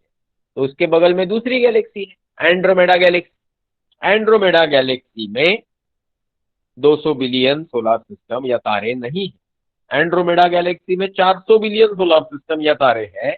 और उसके एक एंड से, माउस दिखा रहा हूं देखिए, इसके इस एंड से इस एंड तक जाने के लिए प्रकाश की गति से तकरीबन 1,80,000 साल लगते हैं। मोटा मोटी मान लीजिए 2 लाख साल लगते हैं। तो आप बोलोगे दो ही गैलेक्सी है क्या? तो मैं बोलूंगा नहीं। यहाँ देखिए, यहाँ पे आपको मैं माउस दिखा रहा हूं इसलिए सिर्फ कि मैं आपको दो गैलेक्सी दिखाने वाला हूं। आपको एक छोटा सा बिंदु दिख रहा है, यहाँ दिखाया हुआ हर bright spot is a galaxy. मैं माउस रखा है एक छोटे बिंदु पे जिसका नाम है milky way galaxy, temporary for assumption. और उसके एक एंड से दूसरे एंड जाने के लिए प्रकाश की गति से 1 लाख साल लगता है। बाजू में एंड्रोमेडा गैलेक्सी का स्पॉट है, उसके एक एंड से दूसरे एंड जाने के लिए प्रकाश की गति से 2 लाख साल लगता है। आपको जान के हैरानी होगी, मिल्की वे गैलेक्सी से एंड्रोमेडा गैलेक्सी का जो छोटा सा अंतर है, वहां प्रकाश की गति से जाने के लिए 22 लाख साल लगता है। आप बोलोगे सर इतने छोटे चित्र में एक एंड से दूसरे एंड जाने के लिए कितना समय लगेगा? अगर एक करीब वाले बिंदु से बाजू वाले करीब बिंदु में जाने के लिए 22 लाख साल प्रकाश को लगते हैं। You will be shock to know कि यहाँ दिखाया क्या है। आप अभी जिस हाथ से मोबाइल पकड़े हुए हो, उस हाथ को अपने एक आंख पे रख दीजिए और दूसरा हाथ सामने फैला दीजिए। तो एक आंख से आपके हाथ के पीछे आसमान का जो छोटा सा हिस्सा छुप गया दीवार के पीछे, उस छोटे से हिस्से का ये चित्र है, हबल स्पेस टेलीस्कोप से लिया, जिसमें 3-3.5 हजार गैलेक्सी है। तो अगर हाथ के छोटे के हिस्से के पीछे 3-3.5 हजार गैलेक्सी आसमान में है, तो आप पूछोगे पूरे आसमान में कितनी गैलेक्सी? जवाब है 100 बिलियन गैलेक्सी से भी ज्यादा। आप बोलोगे इतना बड़ा है यूनिवर्स? तो मैं बोलूंगा नहीं, अभी पिक्चर में रजनीकांत का एंट्री बाकी है। द रियल क्रक्स और real climax is 100 billion galaxy is only 5% visible matter of this universe. 95% is a dark matter and dark energy. इतने बड़े ब्रह्मांड में हम रहते हैं। This is been found out by our ancestor and our previous people, those who are working hard and believing in nature and science and scientific thinking। हमें भी science में काम करने की इच्छा होनी चाहिए। Science is not about working in laboratory, science is not only about developing some satellite, science is not about only doing some operation theatre में डॉक्टर बनना। Science is about living daily life with scientific thinking. एक arts का व्यक्ति, एक अनपढ़ व्यक्ति, एक illiterate व्यक्ति भी हिंदुस्तान में इतने काम करके गया है in our country India, that they are now called sant, saints. क्यों? क्योंकि they told common man that believe in yourself. Believe in yourself, believe in Mother Earth, and follow certain basic rules to live the correct life for humanity. ये होते हैं संत, जो गलत चीजें करते हैं, जो बेवजह कोरोना फैलाते हैं, उनको अकल कम है। ये बताने के लिए ना मेरी जरूरत है ना आपकी जरूरत है। ये उनको खुद को नहीं समझता है तो उनको तकलीफ होगा, बाकी लोगों को तकलीफ होगा। बट आपको अगर आपकी तकलीफ कम करनी है तो आपको खुद को सेफ्टी लेके चलना है। मोटरसाइकिल पे जाओगे तो हेलमेट पहनना है, 18 साल के पहले गाड़ी नहीं चलाना है, लाइसेंस के लिए अप्लाई नहीं करना है। सो many things exist in a government rule book called constitution. तो आप जो अच्छे बच्चे हैं उनको अभी मैं 5 मिनट कुछ बताऊंगा कि हमारा रोल क्या है। अभी मैं बीच के लेक्चर्स नहीं लेता, पार्ट नहीं कवर करता हूं, मैं सीधा मेरा तुमको डिटेल्स देता हूं। मेरा व्हाट्सएप नंबर आपके पास है, मैं ग्रुप में हूं। और आज का लेक्चर मैं इस शॉर्ट नोट पे खत्म करता हूं।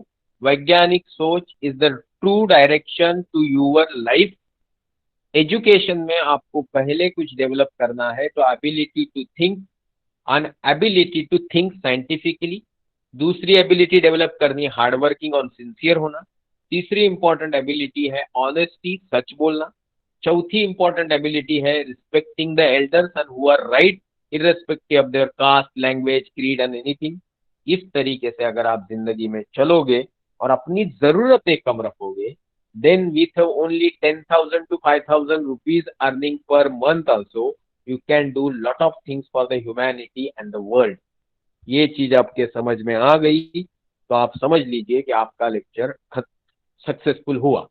Now telling about me, I am Santosh Takale, who scientist since last 24-25 years। I hail from the जिला परिषद school vernacular medium, Marathi medium में एक गांव में पढ़ा। फिर मैंने 10th किया, फिर 12th किया, फिर इंजीनियरिंग किया।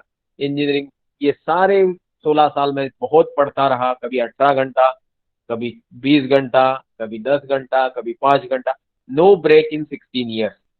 तो ये करते करते मेरे नॉलेज के कारण मुझे अच्छे अच्छे इंस्टीट्यूशन में सिलेक्शन हुआ। One of the is Bhabha atomic research centre. और वहां पे पिछले 20-22 साल से मैं एज अ साइंटिस्ट हूँ, तो सीनियर होते होते अभी सीनियर साइंटिस्ट बना। I give my total salary for the social project. मेरे घर पे एक हॉस्टल है मुंबई में, जहाँ पे लोग यूपीएससी और कम्पिटिटिव एग्जाम की पढ़ाई करने के लिए फ्री ऑफ कॉस्ट रहते हैं।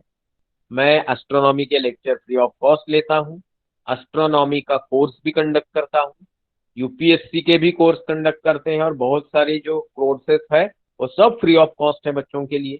डिसिप्लिन होनी चाहिए, सिस्टमेटिकनेस होना चाहिए। और मेरे मेहनत से और मेरे मेहनत के कमाए पैसे से जो सोशल एक्टिविटी मैं करता हूँ, इसके बारे में जानकारी चाहिए तो व्हाट्सएप ग्रुप में मैं लेक्चर के बाद डाल दूंगा। और आपको यूट्यूब, गूगल में ढूंढोगे संतोष टकले विद प्रॉपर स्पेलिंग जो आपके स्क्रीन के ऊपर है, तो मेरे बारे में बहुत अच्छी जानकारी मिलेगी, एजुकेशनल वीडियोस मिलेंगे, अच्छे अच्छे लेक्चर्स मिलेंगे करियर गाइडेंस के। And anything else you require you just WhatsApp me, but never call me, I am little busy person. ये लॉकडाउन में भी वर्क फ्रॉम होम चल रहा है, कभी कभी ऑफिस जाना पड़ता है। So please maintain the code of conduct, not calling me, just message me, email me. Messaging via WhatsApp is the best way. Number दिया हुआ है व्हाट्सएप का आपके स्क्रीन के ऊपर।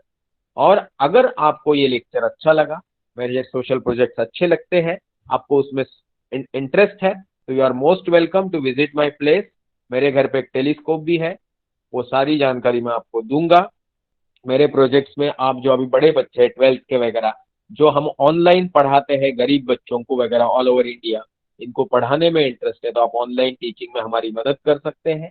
और ये सारे प्रोजेक्ट्स अगर आपको अच्छे लगे then you can just give feedback on one link which I am giving after this lecture on WhatsApp group. WhatsApp group already exist करता है अपना, उस लिंक को आप ज्वाइन कर लीजिए। और मैं जो फीडबैक की लिंक डाल रहा हूँ वहां पे प्लीज प्लीज अपना फीडबैक दीजिए। मेरा सपना है, I dream one thing only, I want to deliver this और similar lecture to inculcate scientific thinking all over world. मैं चाहता हूं कि मेरे लेक्चर दुनिया के हर व्यक्ति के कान में और दिमाग में जाए, उनको समझ में आए कि इंसान का सबसे बड़ा दोस्त और वेल विशर इंसान है, और कुछ जगह पे इंसान का सबसे बड़ा शत्रु भी खुद इंसान है। तो हमको अच्छा सोचना है, और अच्छे सोचने के लिए कोई अच्छे गाइड की जरूरत है। मेरे सारे गाइडेंस फ्री ऑफ कॉस्ट होते हैं। So that is why I request you कि मैं आपको जो व्हाट्सएप ग्रुप में लिंक डालूंगा वहां पे आप अपना प्लीज फीडबैक दे दीजिए and please be in touch. अभी मैं आपका चैट बॉक्स देखने जाता हूँ ताकि जो होनहार बच्चों ने कुछ क्वेश्चंस लिखे होंगे तो मैं उन क्वेश्चंस को जवाब देने की कोशिश करता हूँ।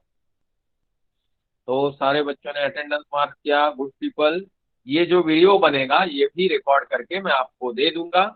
उसके पहले मैं आपके सवाल देख लेता हूँ। Just give me some 1 minute, hold on. और आप मुझे कभी अपने यहाँ बुलाना चाहते हैं लेक्चर के लिए किसी और स्कूल में, आपके स्कूल में, किसी कॉलेज में, then I will be very happy to come there with my own money. आपको मेरे लिए कोई खर्चा नहीं करना है, मुझे कोई पैसे नहीं देने। सारे लेक्चर्स मेरे फ्री ऑफ कॉस्ट होते हैं। मैं 20-25 टॉपिक्स के ऊपर बोलता हूँ। तो अभी यहाँ पे मुझे कोई सवाल दिख रहा नहीं है। एक minute. Aroma sir, big bang तो साइंस रूल है। Don't switch on mic, don't break the rule, please chat box में लिखिए। सर, बिग बैंग तो साइंस रूल ब्रेक कर रहा है, एनर्जी कैसे बॉल जैसा हो। हाँ, ये सी ईशान, आपको समझना है ये लेक्चर मैं आपके लिए ले रहा हूँ जो आप नहीं बोला तो छोटे बच्चे हो, यू आर अराउंड और below 18 years. If same thing I am explaining to your teacher, I will go in a little complex thing. If I am talking to some parallel scientist, I will be talking in some detail. आप young बच्चे हो, सबको समझना चाहिए, इसे बहुत ही simple language में बताया जाता है। इंटरनेट पे आप जानकारी ढूंढोगे तो आपको समझ में आ जाएगा कि मैं जिस तरीके से बता रहा था उतना सिंपल तरीके से एक्सप्लेनेशन नहीं आता। So I was just trying to connect you to the concept. Don't take my word literally and the way I said it. Okay, now will go to the next question. आपको बात बिल्कुल ही mic on नहीं करना है, आपको सिर्फ chat box में लिखना है। So we can say universe is expanding but at certified it was just size of tennis ball but law of conservation of mass is mass transfer can be great. हाँ, mass की जहां तक बात है ईशान, मास कितना भी हो सकता है। मेरे टेनिस बॉल का वजन 200 ग्राम से भी कम होता है, बट अगर ब्लैक होल टेनिस बॉल इतना हो तो उसका वजन करोड़ों करोड़ों सूरज इतना हो सकता है। ये आप सब लोगों को समझ में आना चाहिए। अरे बाप रे ईशान, आपको मैं सेपरेटली आंसर करूंगा। इट सीम्स आपको बहुत सारे सवाल। सर, मेरे क्वेश्चन का आंसर नहीं मिला। ये तो आप तो एकदम जल्दबाजी में है ईशान। हर इतने फास्ट आप सोच दौड़िए मत। क्या होता है कि स्कूल कॉलेज में आपको एक चीज पक्की दिमाग में डालनी, आप पढ़ाई लिखाई शाइनिंग मारने के लिए नहीं कर रहे। आप खेल कूद में सिर्फ शो ऑफ करने के लिए नहीं हो। आप खेल कूद में जाते हो तो आपकी बॉडी मजबूत हो, आप पढ़ाई में कर जाते हो तो आपका दिमाग मजबूत। आपको सवाल आता है तो आज की डेट पे संतोष टकले आपके स्कूल कॉलेज के किसी भी अच्छे टीचर से भी अच्छा टीचर मौजूद है, दैट इज कॉल्ड इंटरनेट। और इंटरनेट के ऊपर जो जवाब मिलता है वो समझ में नहीं आया तो आपको फिजिकल टीचर की भी मदद लेनी चाहिए। बट इंटरनेट पे पढ़ाई लिखाई का नाम बता के कुछ गलत काम करने की आदत से आपको बाहर आना होगा, क्योंकि जब तक आप जिंदगी के 20, 25, 30 साल मेहनत करोगे नहीं सिंसियरली, बची हुई जिंदगी अच्छी नहीं रहेगी। जैसे आप देखो कितने दूर से आपके टीचर आपके यहाँ पढ़ाने आते हैं, बट फिर भी 90% टीचर जेएनवी और केवी के जब भी जहां भी मिलते हैं बहुत खुश रहते हैं, क्योंकि उन्होंने जिंदगी के शुरुआत के 30-35 साल बहुत ज्यादा मेहनत की और उनको मेहनत करने की आदत सी लग गई। So now we will stop here. Please give your feedback on the. अभी यहाँ चाहिए तो मैं यहाँ एक लिंक डाल देता हूँ। Just give me second. आपको यहाँ लिंक इसलिए दे रहा हूँ सिर्फ ताकि,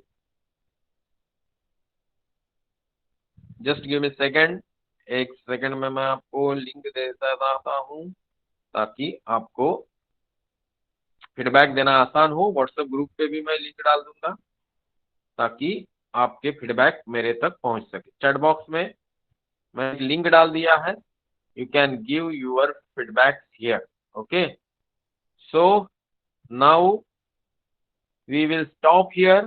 प्लीज बी कनेक्टेड। मेरी जो सागरिका मैडम प्रिंसिपल है आपके, उनसे से जो बात हो रही थी वो बोल रही कि ये व्हाट्सएप ग्रुप जब तक बच्चे चाहते हैं तब तक हम बनाए रखेंगे, एंड वंस यू फील कि सर ये ग्रुप की जरूरत नहीं है, then we will delete this group. But then don't misbehave, don't message to other participants in with some wrong intentions. You all are good people. You hail from some wonderful school and school system. So please respect each other and each other's feeling and dignity. Thank you very much. We will stop here. Please give your valuable feedback on the link in the WhatsApp group and link in this particular chat box.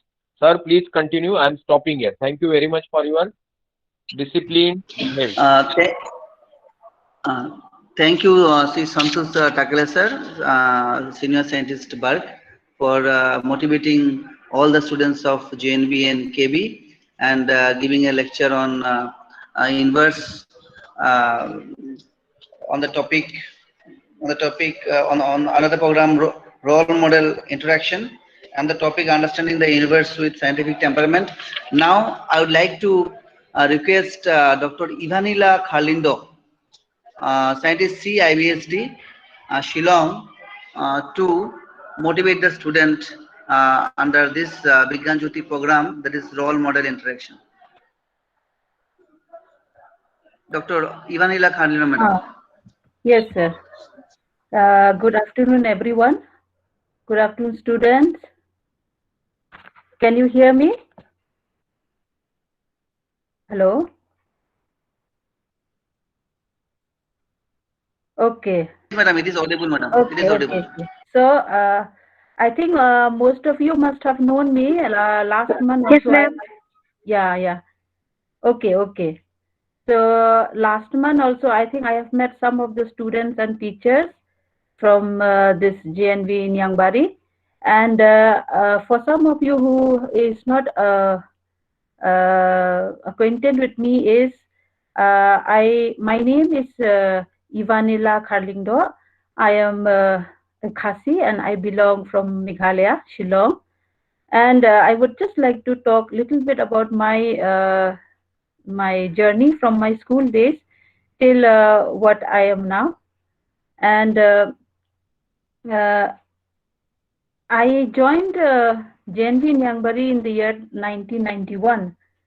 And after I completed my studies in Nyangmari, I took BSc Science in one of the colleges in Meghalaya, that is St. Mary's College. And there, my interest in subject was, I used to love studying about plants. So I took botany as one of the major subject.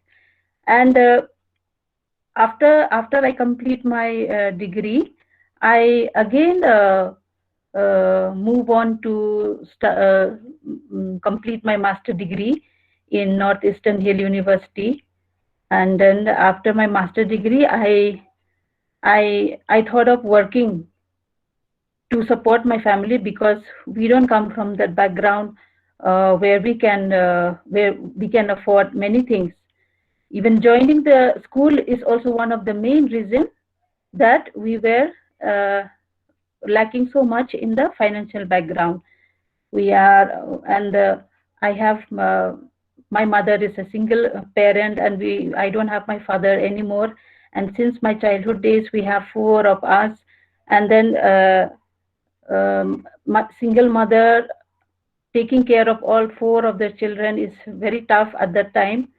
And then so it was my grandfather who gave me the idea of joining JNV, applying for JNV, and then he came to know that this is a school where free education is given at least for 6 years, from class 6 to class 12.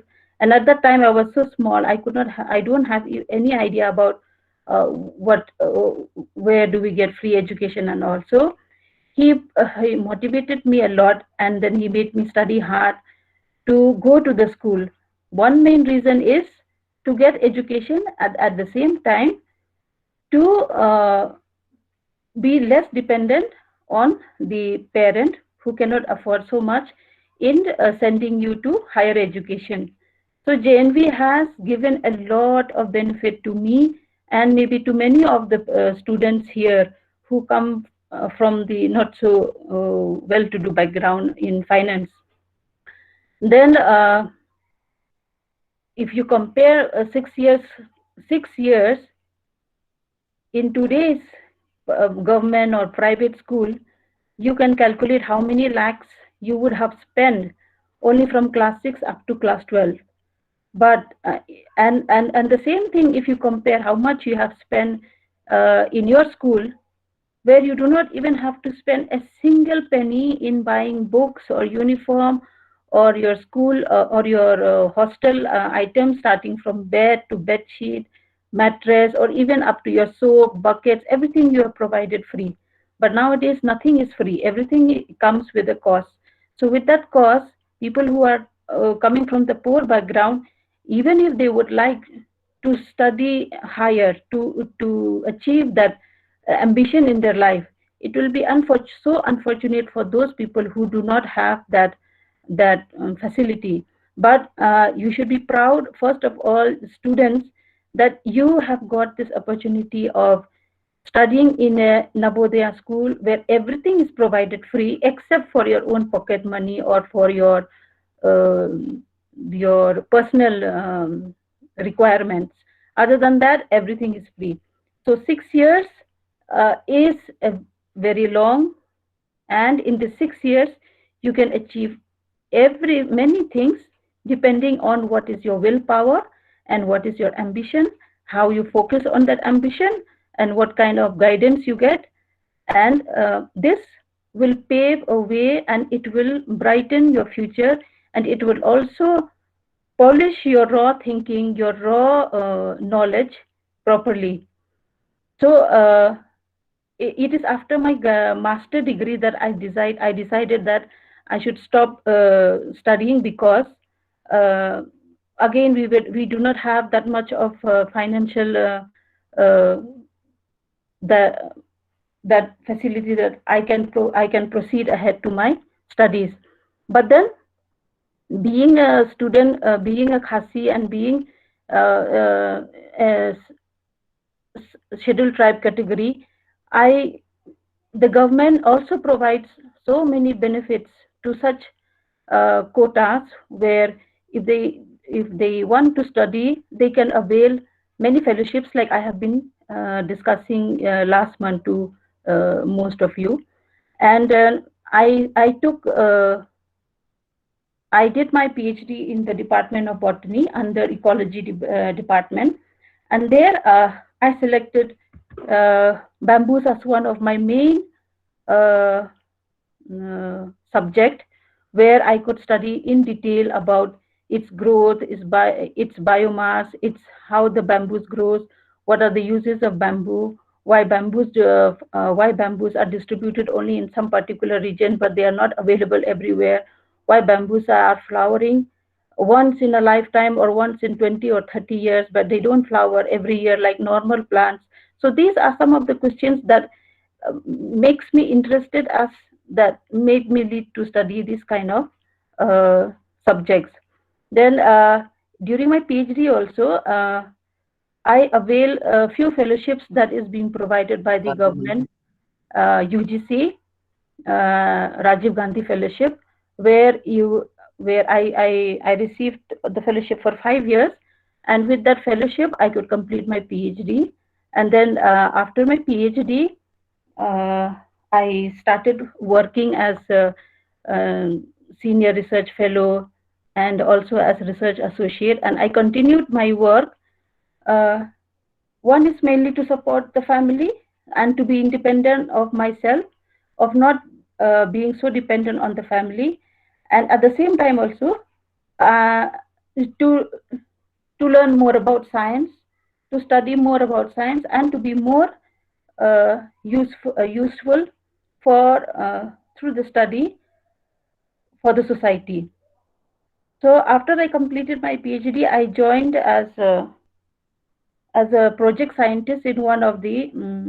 I joined as a no earlier than that. I joined as a research associate in some of the projects related to the bioresource development in Northeast India, and where we concentrated many useful crops which is indigenous to the state of Meghalaya and also other parts of Northeast states, and then how we utilize those crops and add value so that it enhances the economic development of the society, and it also improves the crop uh, value.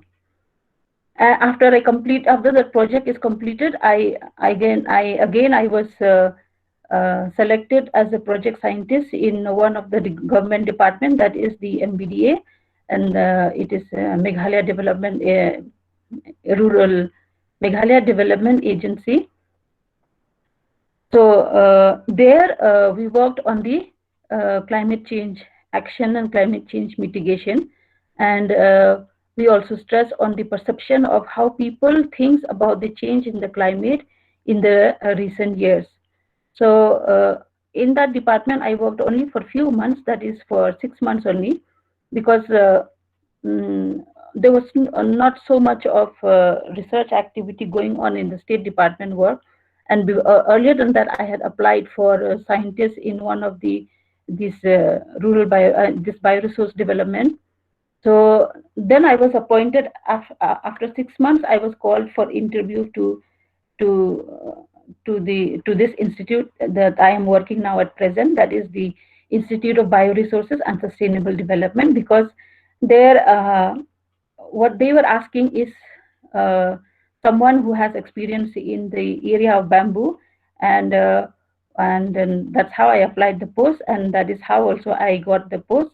Until now, I'm working as a climate scientist, and also as an ecological development. And my main work here as a scientist is how we use the bioresource of the region, and how we use the bioresource sustainably, so that it becomes useful and important for the sustainable development of the society. And in our institute here in IBSD, we mainly concentrate on the documentation of all the unique biodiversity or bioresources of the biogeographic area of this Himalayan region.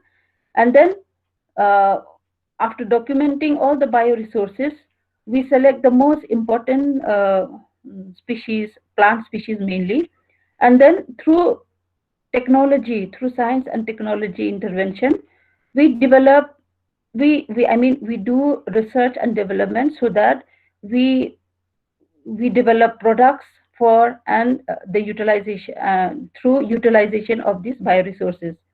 And then we also collaborate with many other institutes and universities nationally and internationally, so that we enhance our knowledge between those partner institutes.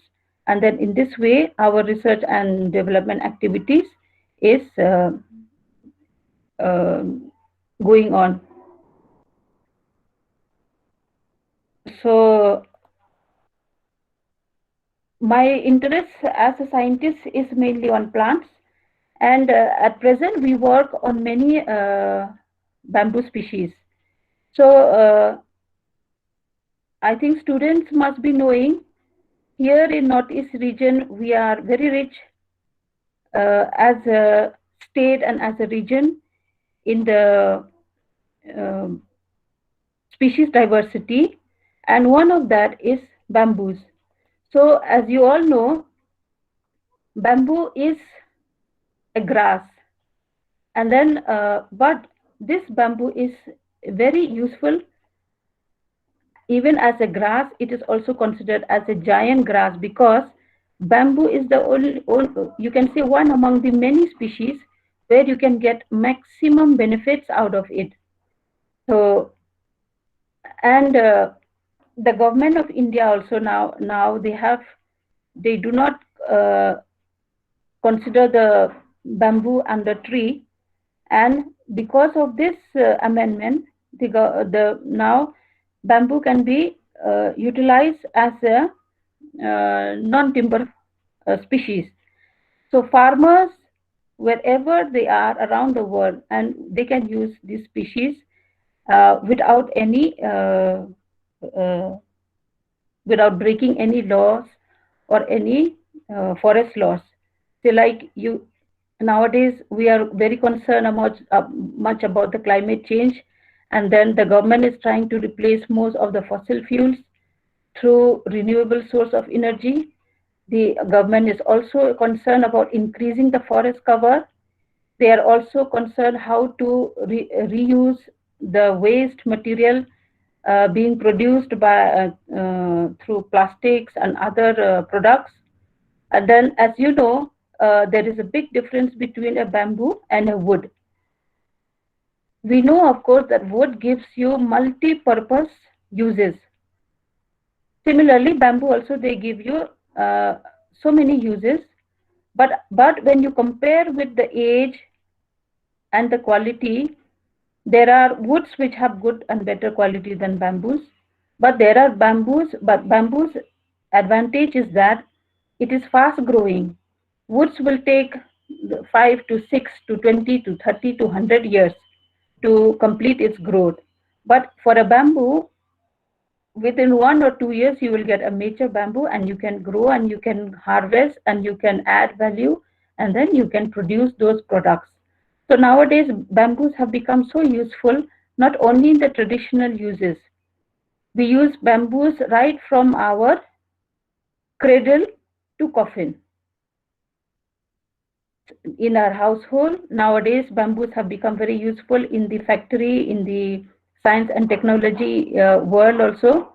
And then we are using bamboos not only now in the form of traditional methods like producing baskets or mats or food, but we are also now trying to bring this bamboo, add value for the bamboo, to bring it to the medicinal industry, cosmetic industry, and then energy. We can create energy through the use of bamboo. We can generate electricity. We can even generate bioethanol also, like similar to fuel, petrol. And then we can use bamboo as charcoal. We can use bamboo as now laminated roof. We can also use bamboo now in the clothing and textile industry. Just like we get clothes from woods or from fibers from many plants, similarly now bamboos are also being converted into fibers and they are converted to yarns and threads so that these can go into the textile industry. And then the bamboo is also one of the very important plant in eco-restoration and conservation of forests. It is also used in degradation, in restoration of the degraded lands. It is also used in the soil fertilization, and it is also considered as the plant for the new, for greening the earth. And then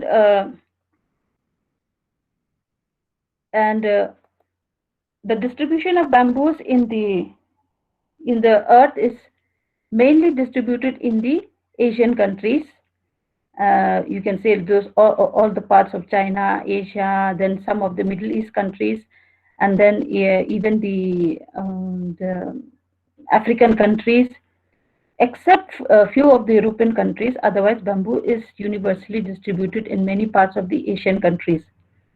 So, but nowadays, even European countries are trying to incorporate, or they are trying to cultivate the bamboos so that many of the products that I've just mentioned, they can also use them as for marketing. So, in the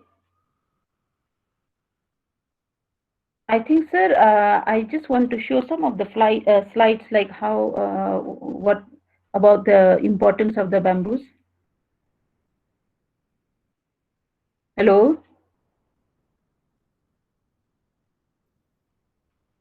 Yes, madam, it is audible, madam. Yeah. Can I just share some of these slides? Yes, of course, madam, of course, madam. Okay. I just wanted to make the students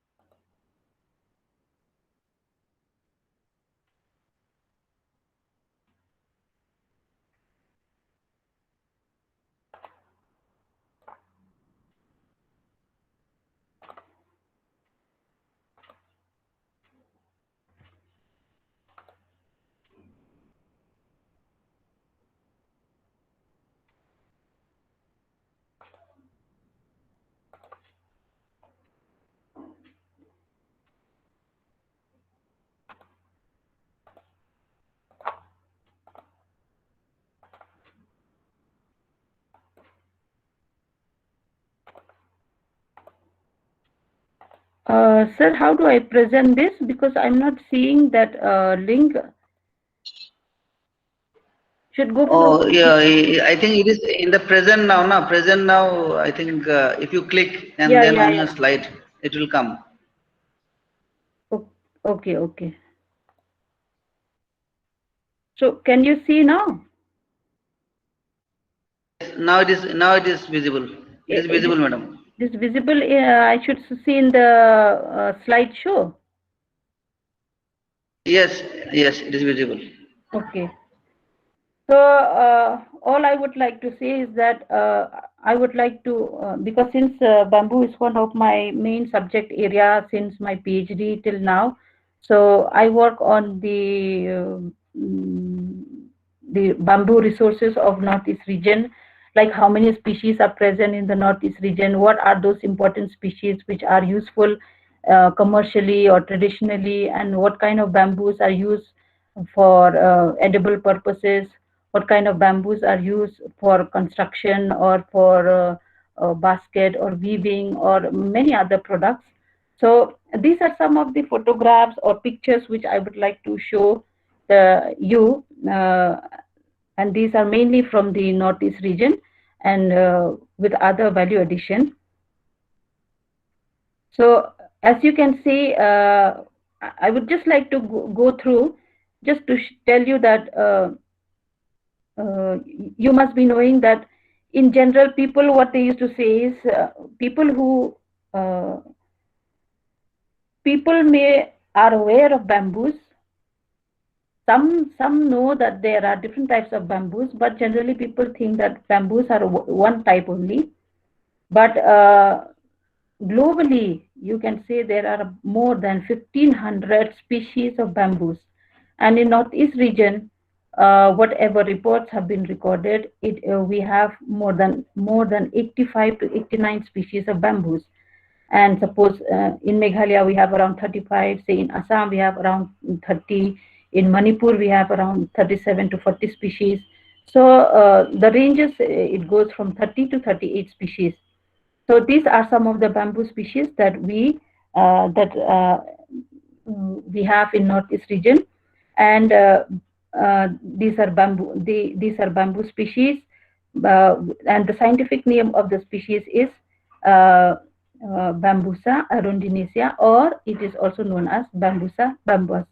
So how science is useful, how science can contribute to the research and development of identification of species is a biggest role.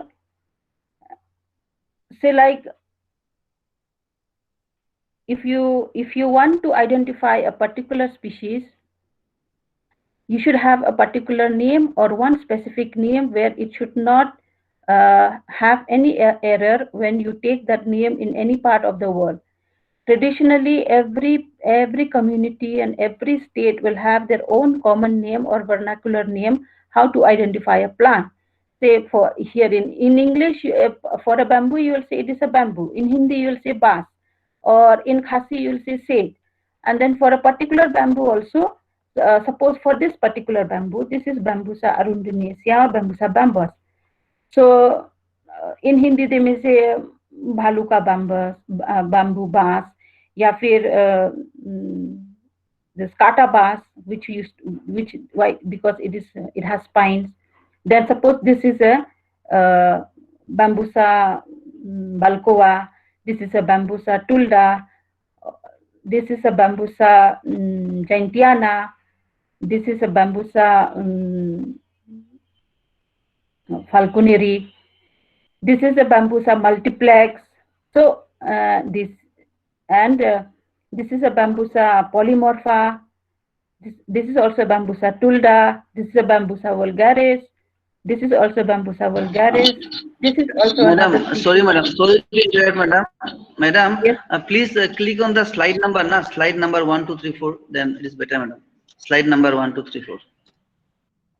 Oh, no, no, you are not seeing the slide.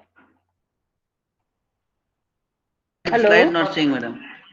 No, no, madam. Slide is not. Slide is visible, but all the slides are not shown. Only slide number 1 it is going on. So now, Only slide number 1. Can you see the slide number 2 now? No. You please click on the slide number 2. Okay.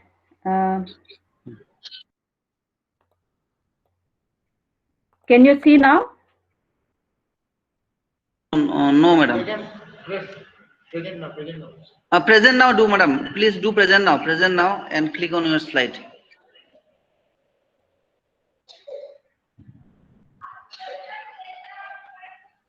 Yes. Now it is visible. Now it is okay. Can you see now? This other photo, can you see now? Yes. Okay. Now it is okay, madam. Slide number 3 is going on. Yes.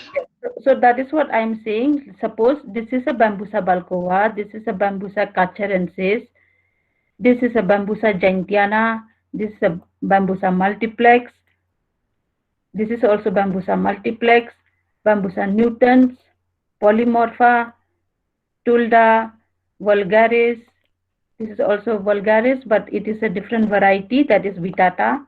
This is a Bambusa, also vulgaris, but a different variety and form, that is, this is also called Buddha bamboo. It has a belly-like structure around the nodes, and this is Dendrocalamus hamiltoni, and you can see here in JNV Nyangbury, I think all of you must be seeing this kind of bamboo. This is called Dendrocalamus hamiltoni. This is called Dendrocalamus hookeri. This is the Dendrocalamus longispatus, Dendrocalamus sani, Dendrocalamus sikimensis, Dendrocalamus strictus. This is Chinobambusa calosa. It is also called as a spiny bamboo. And here in Meghalaya, you will find at least 2 species which has a spiny structure in the nodes. This is the Gigantocloa albociliata. This is also the same. Melocalamus maclendi, Basifera. People who are from Ri-Bhoi and maybe from Garo Hills and Assam, they must be finding this kind of species in the flowering and fruiting. And this is another species, Neomicrocalamus manai. This is also another species of Neomicrocalamus, that is Neomicrocalamus preni. This is another species, and you will find this very common in East Khasi Hills, and they are all grown around those fencing areas, and then in the agricultural areas where people are making boundaries by planting trees, but many of them, they plant this species to demarcate the one agricultural land from another.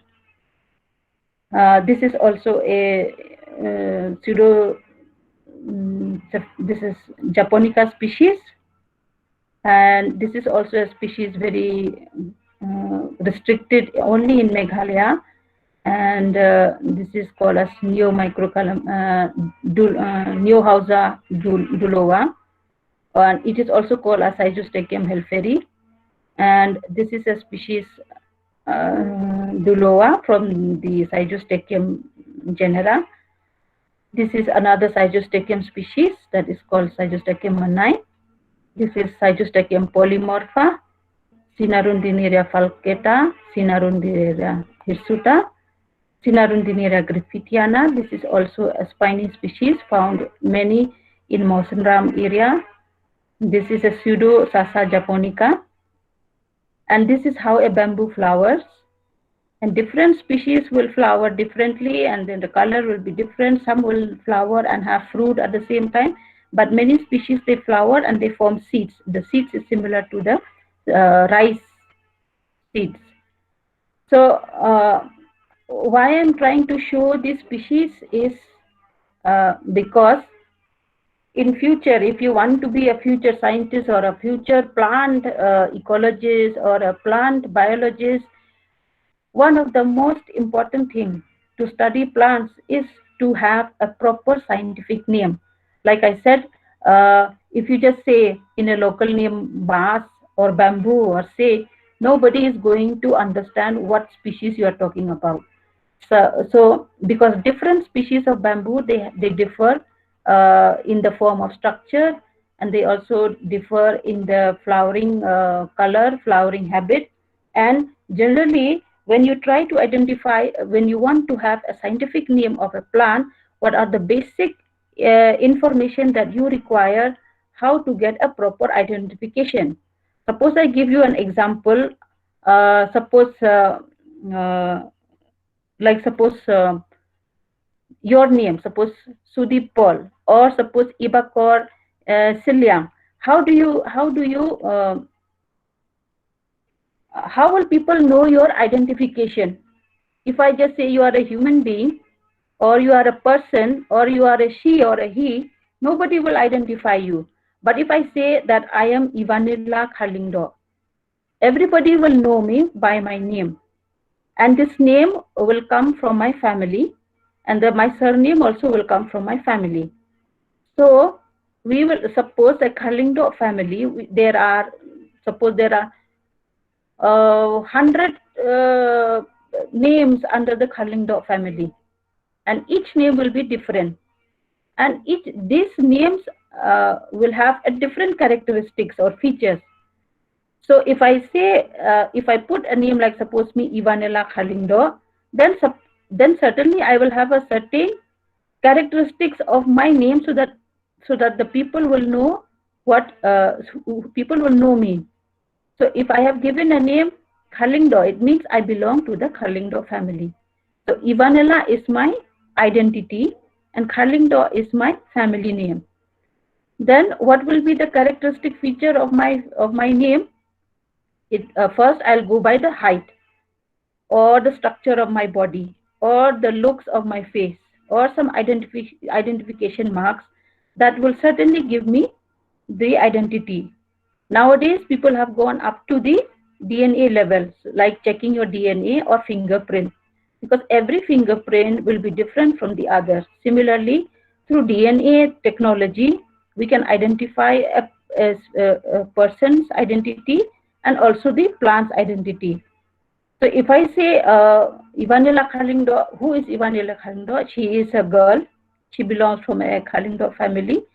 And then what is her characteristic features? She has suppose height of 5 feet, and then her body structure is you can say average. Whether I am fat or I am thin, that will be the distinguishing characters. Then I have specs, I have mole on particular side of my face or neck or head. And then where do I stay? I stay in Shillong, Meghalaya. And then what do I do? What is my function? I work in a government institute, and my work is as a scientist doing research and development. So similarly, you do for the plants also. For plants, suppose I take you one bamboo. Suppose this is a bamboo. Bambusa arundinacea, or we can say Bambusa bambos. How do I come to a species name identity? So Bambusa bambos. So in a bamboo is like bamboo has got around 11 to 13 families. One of the family is suppose I say one of that family is no, bamboo has got one family, and that is Bambusaceae or Poaceae. Why Poaceae? Because Poaceae is also a grass family.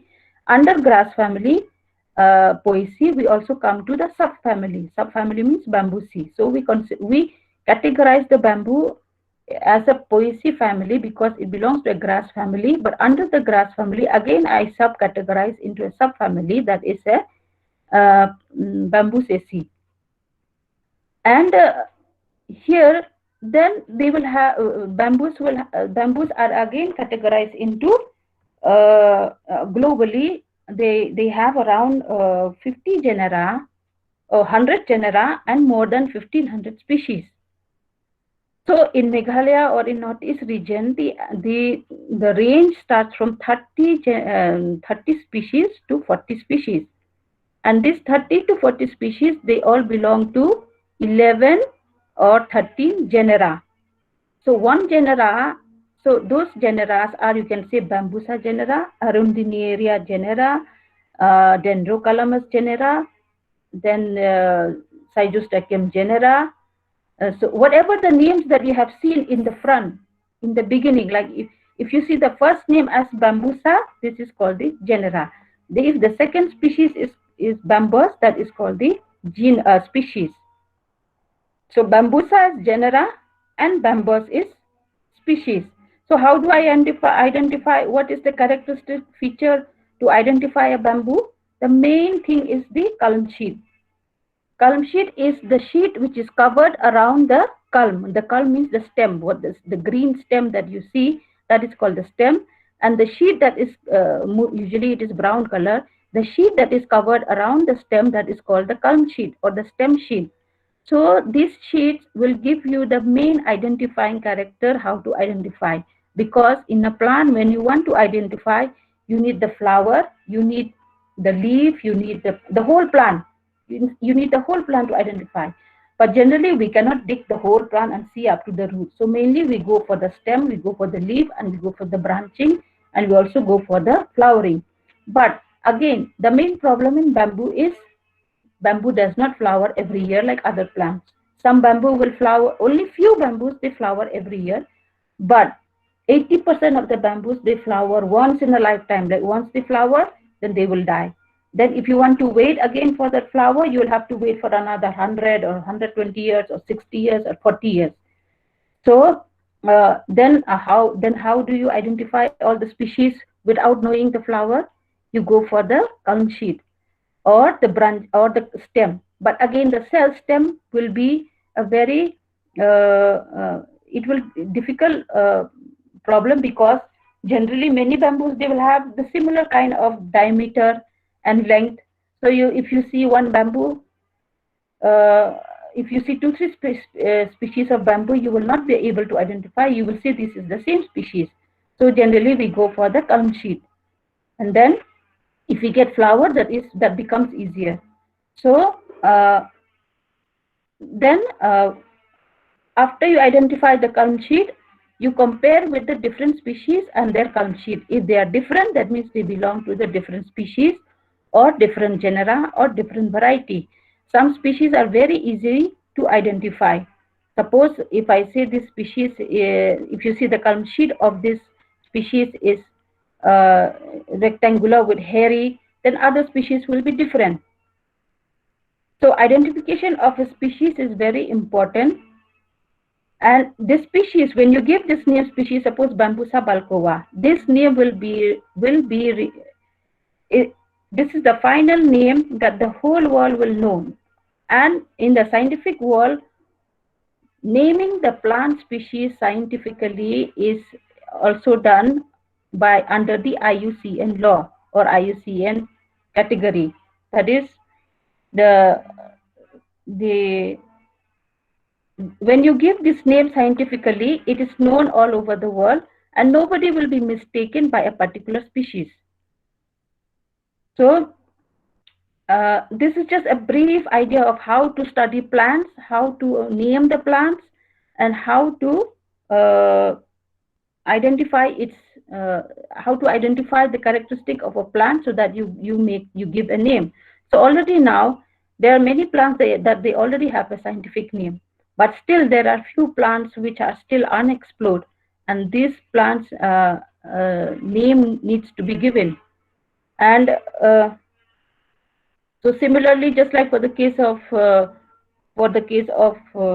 bamboo, we have names for other plants also, whether it is a crop plant or whether it's a fruit, whether it's a tree, or whether it is a medicinal plant or anything. So like suppose mango, we all know mango is a common name in English, and in Hindi for mango you say aam. But in many parts of the country, many people will not know what is this aam. But if you say Mangifera indica, then people will come to know, yes, Mangifera indica is mango. Suppose Rosa chinensis. If I say China rose, people will come to know, yes, China rose is common. But if I say Rosa chinensis, this is a scientific name, and this is an accepted name. And once the name is given, you cannot change that into another name. It will only be changed if it is a different species or different variety. Here I wanted to show some of the value addition of the bamboos. I have discussed about the brief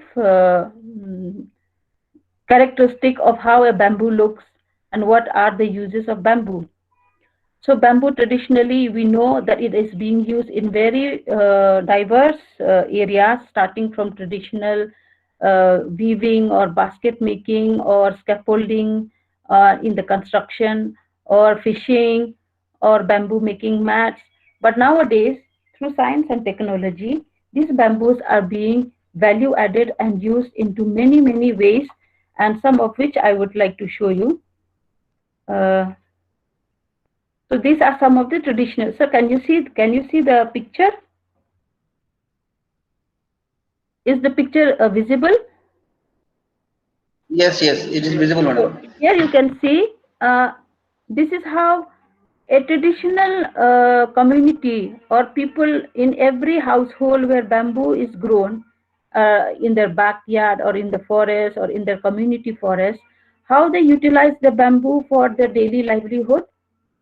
They use this bamboo in making mats, and then they know how to process, they know how to make mats, and without any scientific knowledge, they without even going to any schools for training and all, they get this knowledge from their ancestors, like their forefathers must have taught them how to make the mats and all.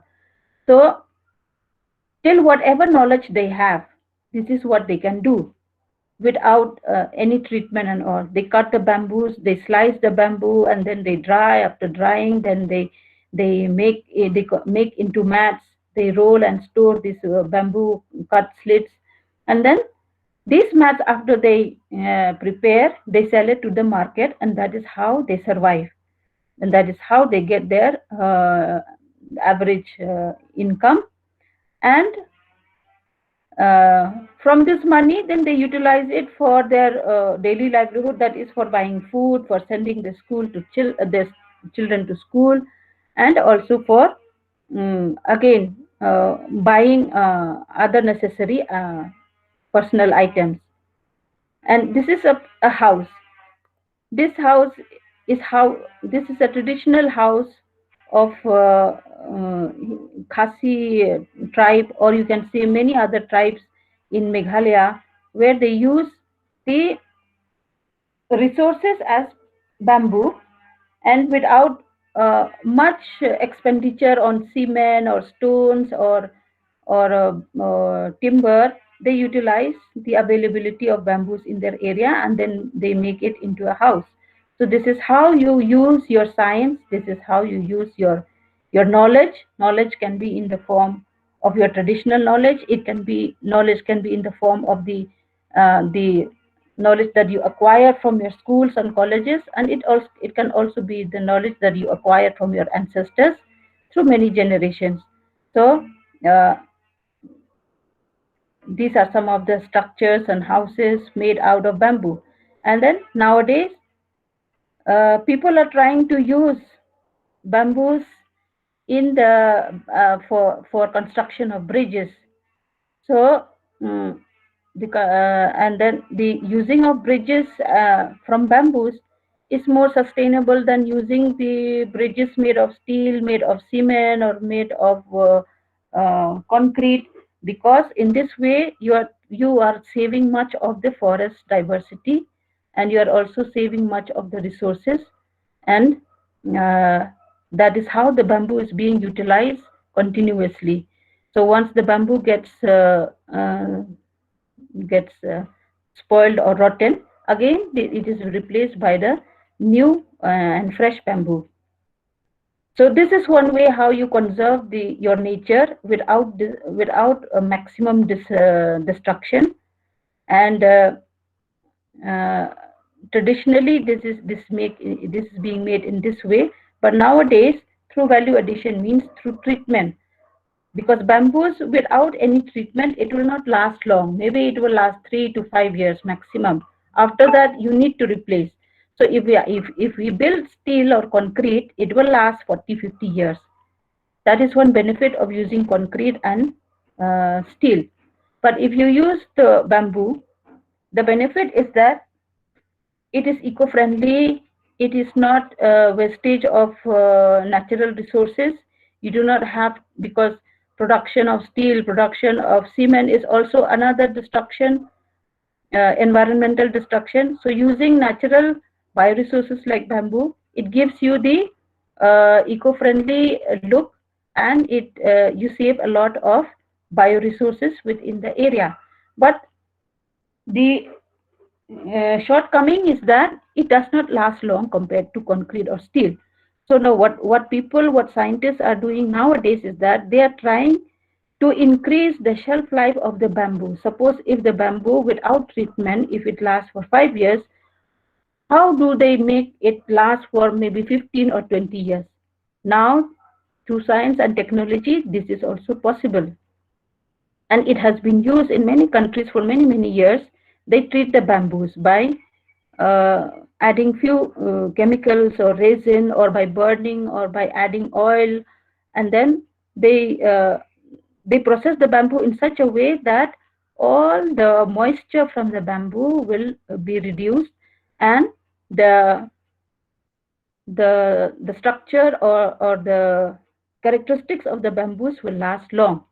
So this is the traditional way without any treatment. So this bridge will last maybe for 5 years. After that, they need to replace again. So this is one way of naturally using the bioresources without disturbing the forest or the area. So this is another way of using fence as bamboo. Nowadays we use, in cities, in big cities, we don't use these bamboos as fence. What we use is the concrete fence. Both it has got both plus and minus benefits. But using bamboo also has got both plus and minus benefits. But we can add value, and we can increase the life of this bamboo by treatment. So similarly, you can see these are some of the pictures, and how bamboos can be utilized for processing the areca nut. Areca nut, it is a betel nut, which it is very popular in Meghalaya and Northeast India, and even in other parts of India also. And how these areca nut are being processed, they soak the areca in the bamboo basket for at least 2-3 months in the running water. This this water needs to be recycled every day, and it should not be in a stagnant. So here you can see the importance of bamboo in processing other products. Betel nut is being processed here in these bamboo baskets. After the areca nut is processed, they store in a very long structure of cylinder type of basket, and then they process and store, and then send it to the market for selling. This is another type of this is another importance of bamboo, where we use the bamboo cone, basket cone, or you can say cone basket, where people are using this daily for doing their usual business, like collecting stones, collecting firewood, collecting water, putting all the food crops, the vegetables and all, they carry in the bag with a strap, and then they go to the market, or go to the forest, or go to the river for collecting water. And this is how a species can be utilized to its maximum. So nowadays, what people are trying to add value is, they are trying to make wind chimes. Now you have wind chimes usually made of glass, or made of plastics, and uh, thermocols or whatever. But nowadays people have realized, they are starting to have the interest of inculcating the nature's bioresources without disturbing so much, and without using plastic so much. So this is one way of how you can contribute as a student, or a future citizen of the country, where if you want to contribute to the nature, if you want to do much better to the nature, you can think of such idea of using natural bioresources and giving it that beauty and uh, that aesthetic value also at the same time. So this is how a traditional uh, bamboo container looks like. Various types of containers. This is somewhere in Nagaland where people are using bamboo houses. They are also using bamboo containers. And what they do is they use minimum of their steel or plastic containers. This is in the villages. People do not use much of the sophisticated items like plastic items or the glass item, or they use maybe aluminum, but not, or iron, but they don't use so much. So this is one way of how people in the villages, they live in uh, they live in a congenial way in their natural environment. This is also another type of bamboo items, bamboo baskets and bamboo arrow, where people use it daily for their livelihood. This is a bamboo container where they store rice, they store grains, they store other food items also. And it has benefits also compared to other plastic items. So I'll just go through this.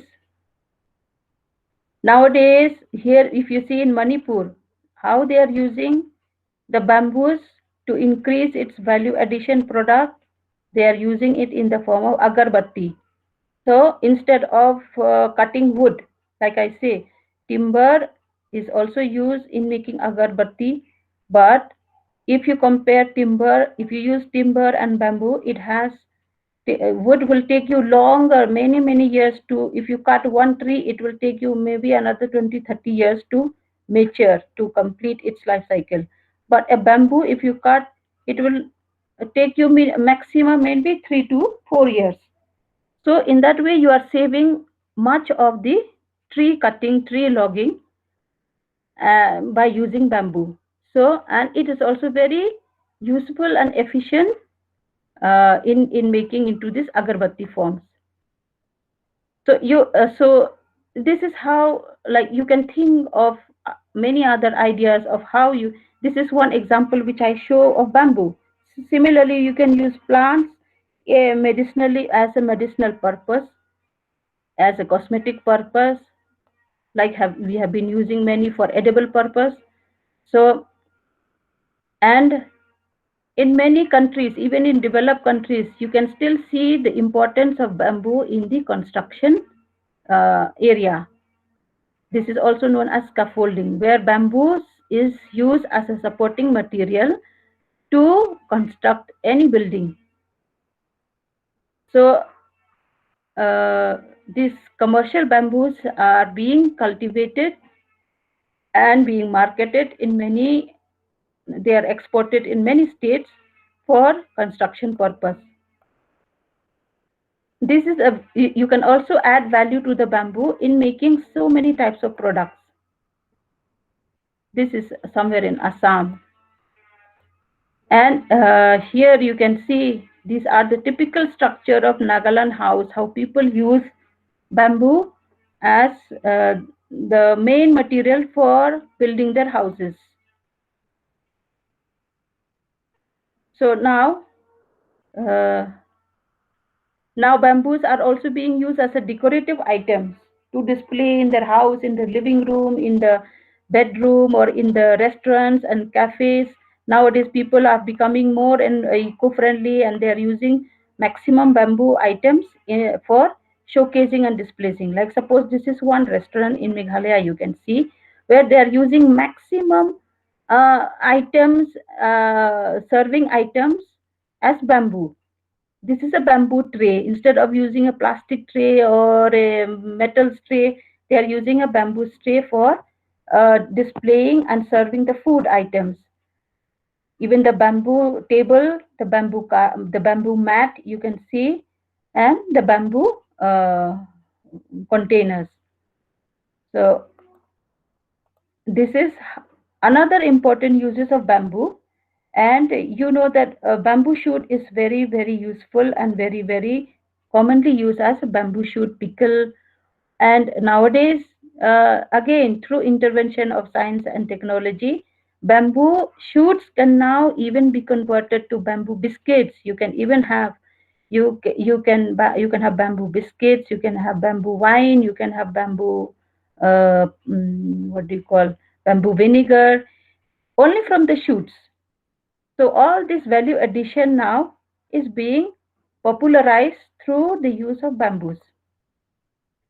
So these are another again fashionable items where you can use bamboos for making caps, for making trays, these baskets.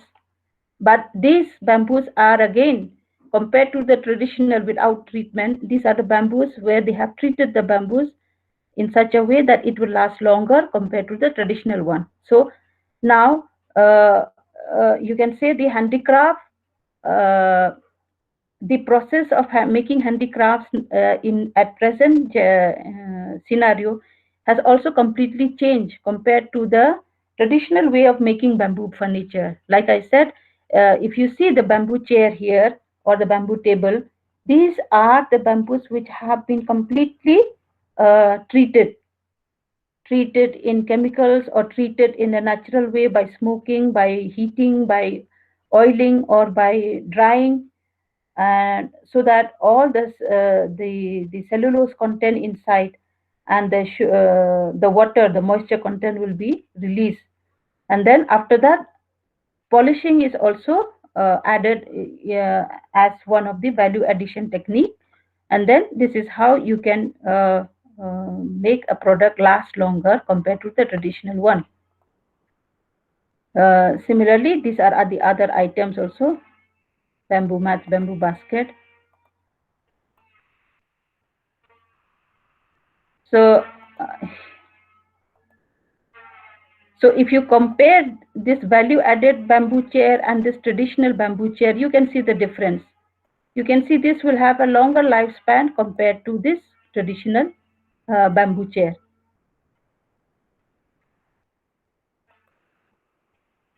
So nowadays, this is another bamboo lamp, you can say, where it is being added. So now the more sophisticated industrial bamboo laminate and boards.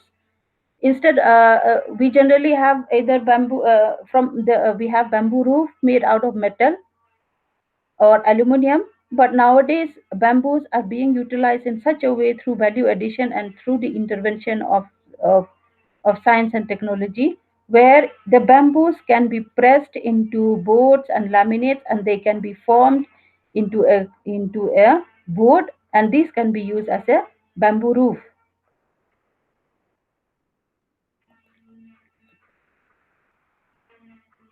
So see, now you see the bamboo flower. Usually when a bamboo flower, they either flower sporadically or they flower gregariously. Means they flower in a vast area at one time, and you get so much of the bamboo flower. So what people do is they use these bioresources and convert that into a product by adding value little bit, by processing a little bit. What they do is they wash, they dry, and then they polish the flowers, and then they convert that into a artificial decorative flower. This is a bamboo architecture where you can see somewhere in Manipur. They used to have the Sangai festival. And then in this Sangai festival, they used to celebrate every year for at least 1 week or 2 weeks. And then every year they used to show different architecture using bamboo. So this is one way of showcasing your art, is showcasing your talent, showcasing the importance of the resources in the region, and how you can use indigenous resources without even uh, without using the other resources like cement or concrete.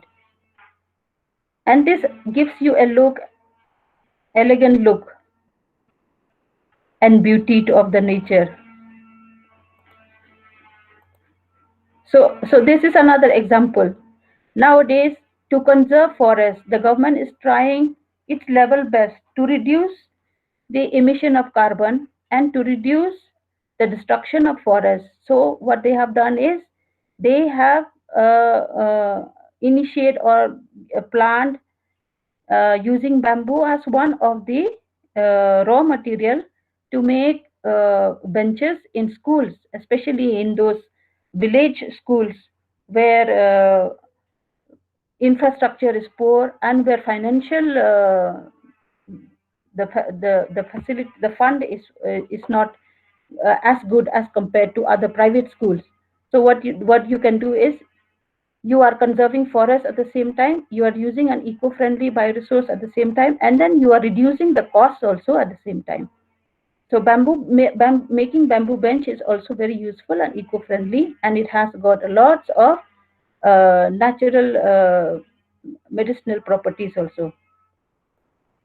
And this is one way of like treatment of bamboos are also being done in a conventional and in a scientific way. This is a very raw or conventional type of processing bamboos where they heat the bamboo and then they make a solution of using borax and boric acid, and then they dip the bamboo into that boric acid solution, and then they heat for some time, and then after heating what they do is they stack all the bamboos vertically, and then they dry it for at least 1 to 2 weeks, and then after which the bamboos will be completely dried, and then it can be stored for later use, or then they can start processing and making, and it can be made into many other products.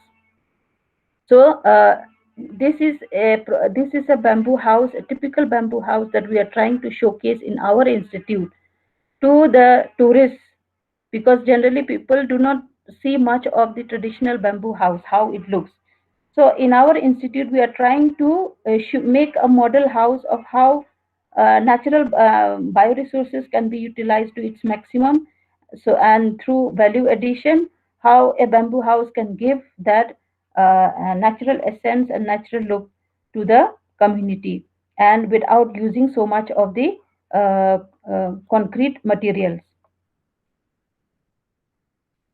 So nowadays, the bamboos can also be converted into bamboo vinegar, bamboo shoot, and bamboo charcoal. So we have wood charcoal, which is which has got what to say. If you compare the bamboo charcoal and wood charcoal, again the cutting of forests is more disastrous compared to using bamboo for making bamboo charcoal.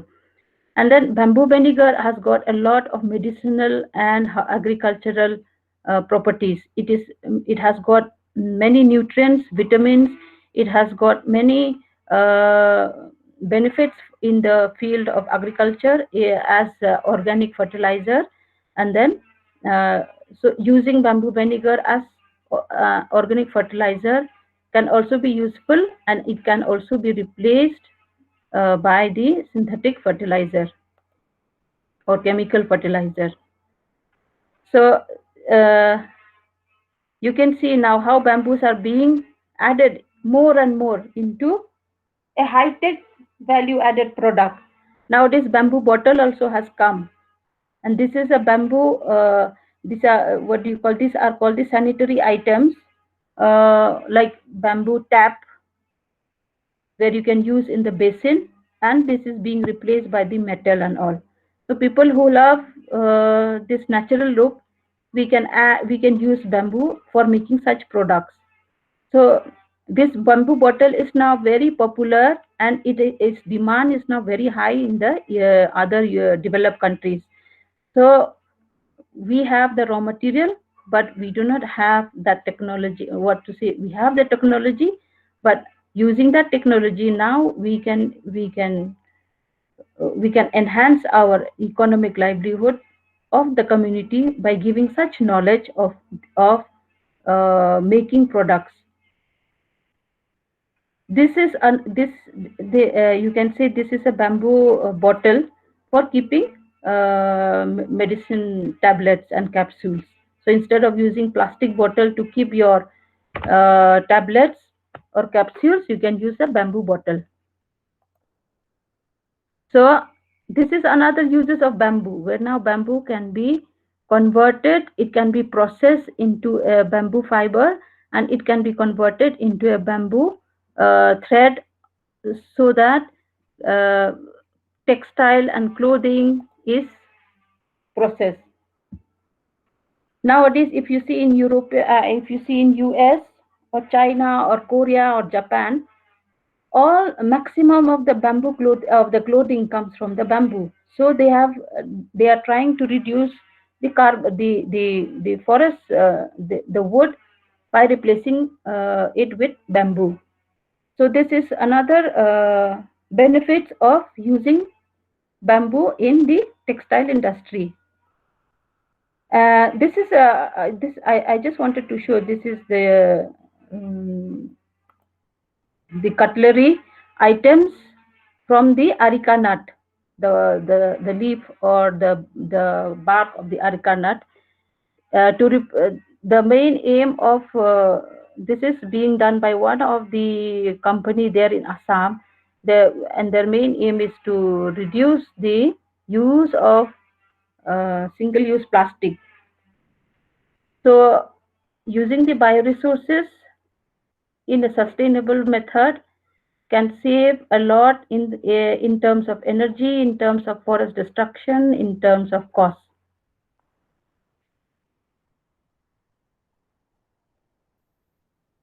So in conclusion, I would like to say that students, you do not have to think of only becoming a doctor, like Sir Takale have mentioned.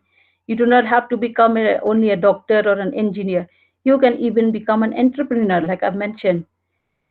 Looking at the potential of the bioresources, what you have in your region, you can maximize the use of the resources using it in, yes, intervention of science and technology is important, but in an eco-friendly way. Science has brought both benefit and losses to the society. The use of plastic has been very useful to the human being, but now at the same time it has become a menace, or you can say a disaster, for the whole world. Destruction of forests for use of paper, for processing of, for making of clothing, textile, is useful for the human being, but at the same time we are destroying the whole forest. Then the use of concrete is also useful for many, but uh, if we know how to uh, balance the use of the natural resources with the bioresources, then we can say that we are a real role model for the society.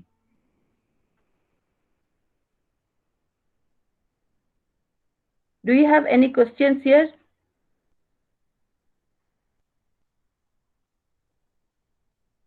Hello?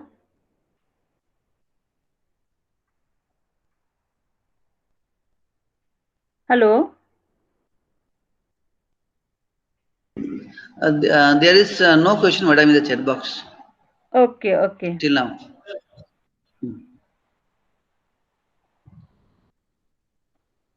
So now I would like to request Mrs. Hantila KG to give vote of thanks to all the members. Good afternoon once again, everyone. We are so happy and fortunate to have eminent scientists with us this afternoon who have shared their life experiences as well as their knowledge with us. In particular, I especially want to thank first of all, Dr. Santosh Takale, Scientific Officer G, BARC Mumbai, for his valuable knowledge that he has shared. He has inspired us, motivated us, and given so much knowledge, shared so much knowledge with us. We thank you for your for the time that you have given for us, And we would be so happy to have you in our school or even in our region if time permits us. So you're welcome, sir, to visit us anytime you want. We will be very happy to receive you here in person. Secondly, I would like to extend our thanks to Dr. Ivanila Carlindo, Scientist C, IBSD Shillong.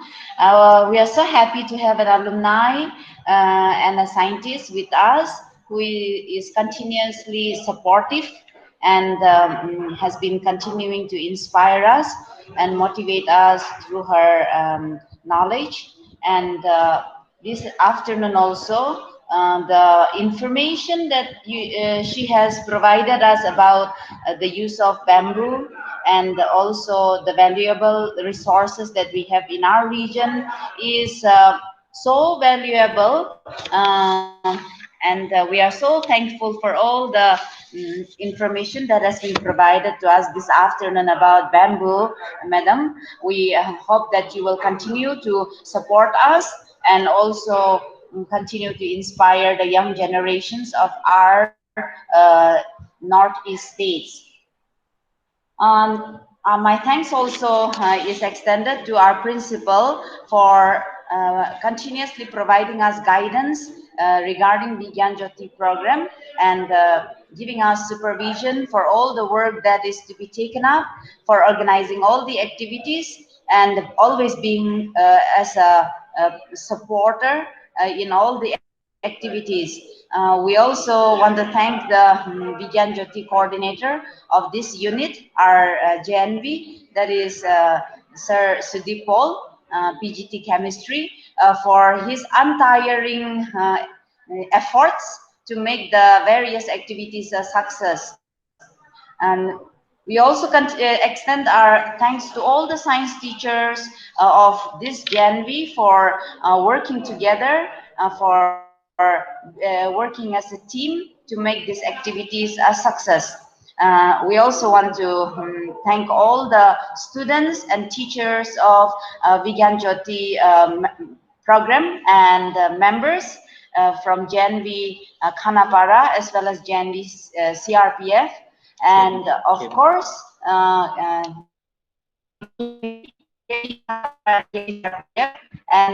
also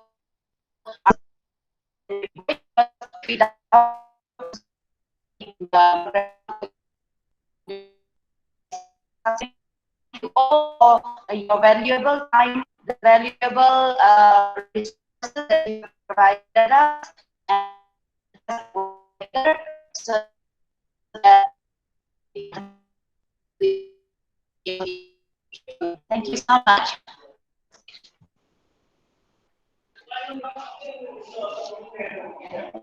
So, Santosh Takale and Dr. Emmanuel Kalando, can we conclude this session here, or if anything else is left? Sir, from my side, you can please conclude. There is no problem. Thank you for your kind, patient listening. This is Santosh Takale. Thank you so much. Bye-bye. Thank you, sir. Bye-bye. Thank you, Dr. Emmanuel Khalindo, and thank you all participants. Thank you. Thank you, ma'am. Bye-bye. Good day. Bye-bye.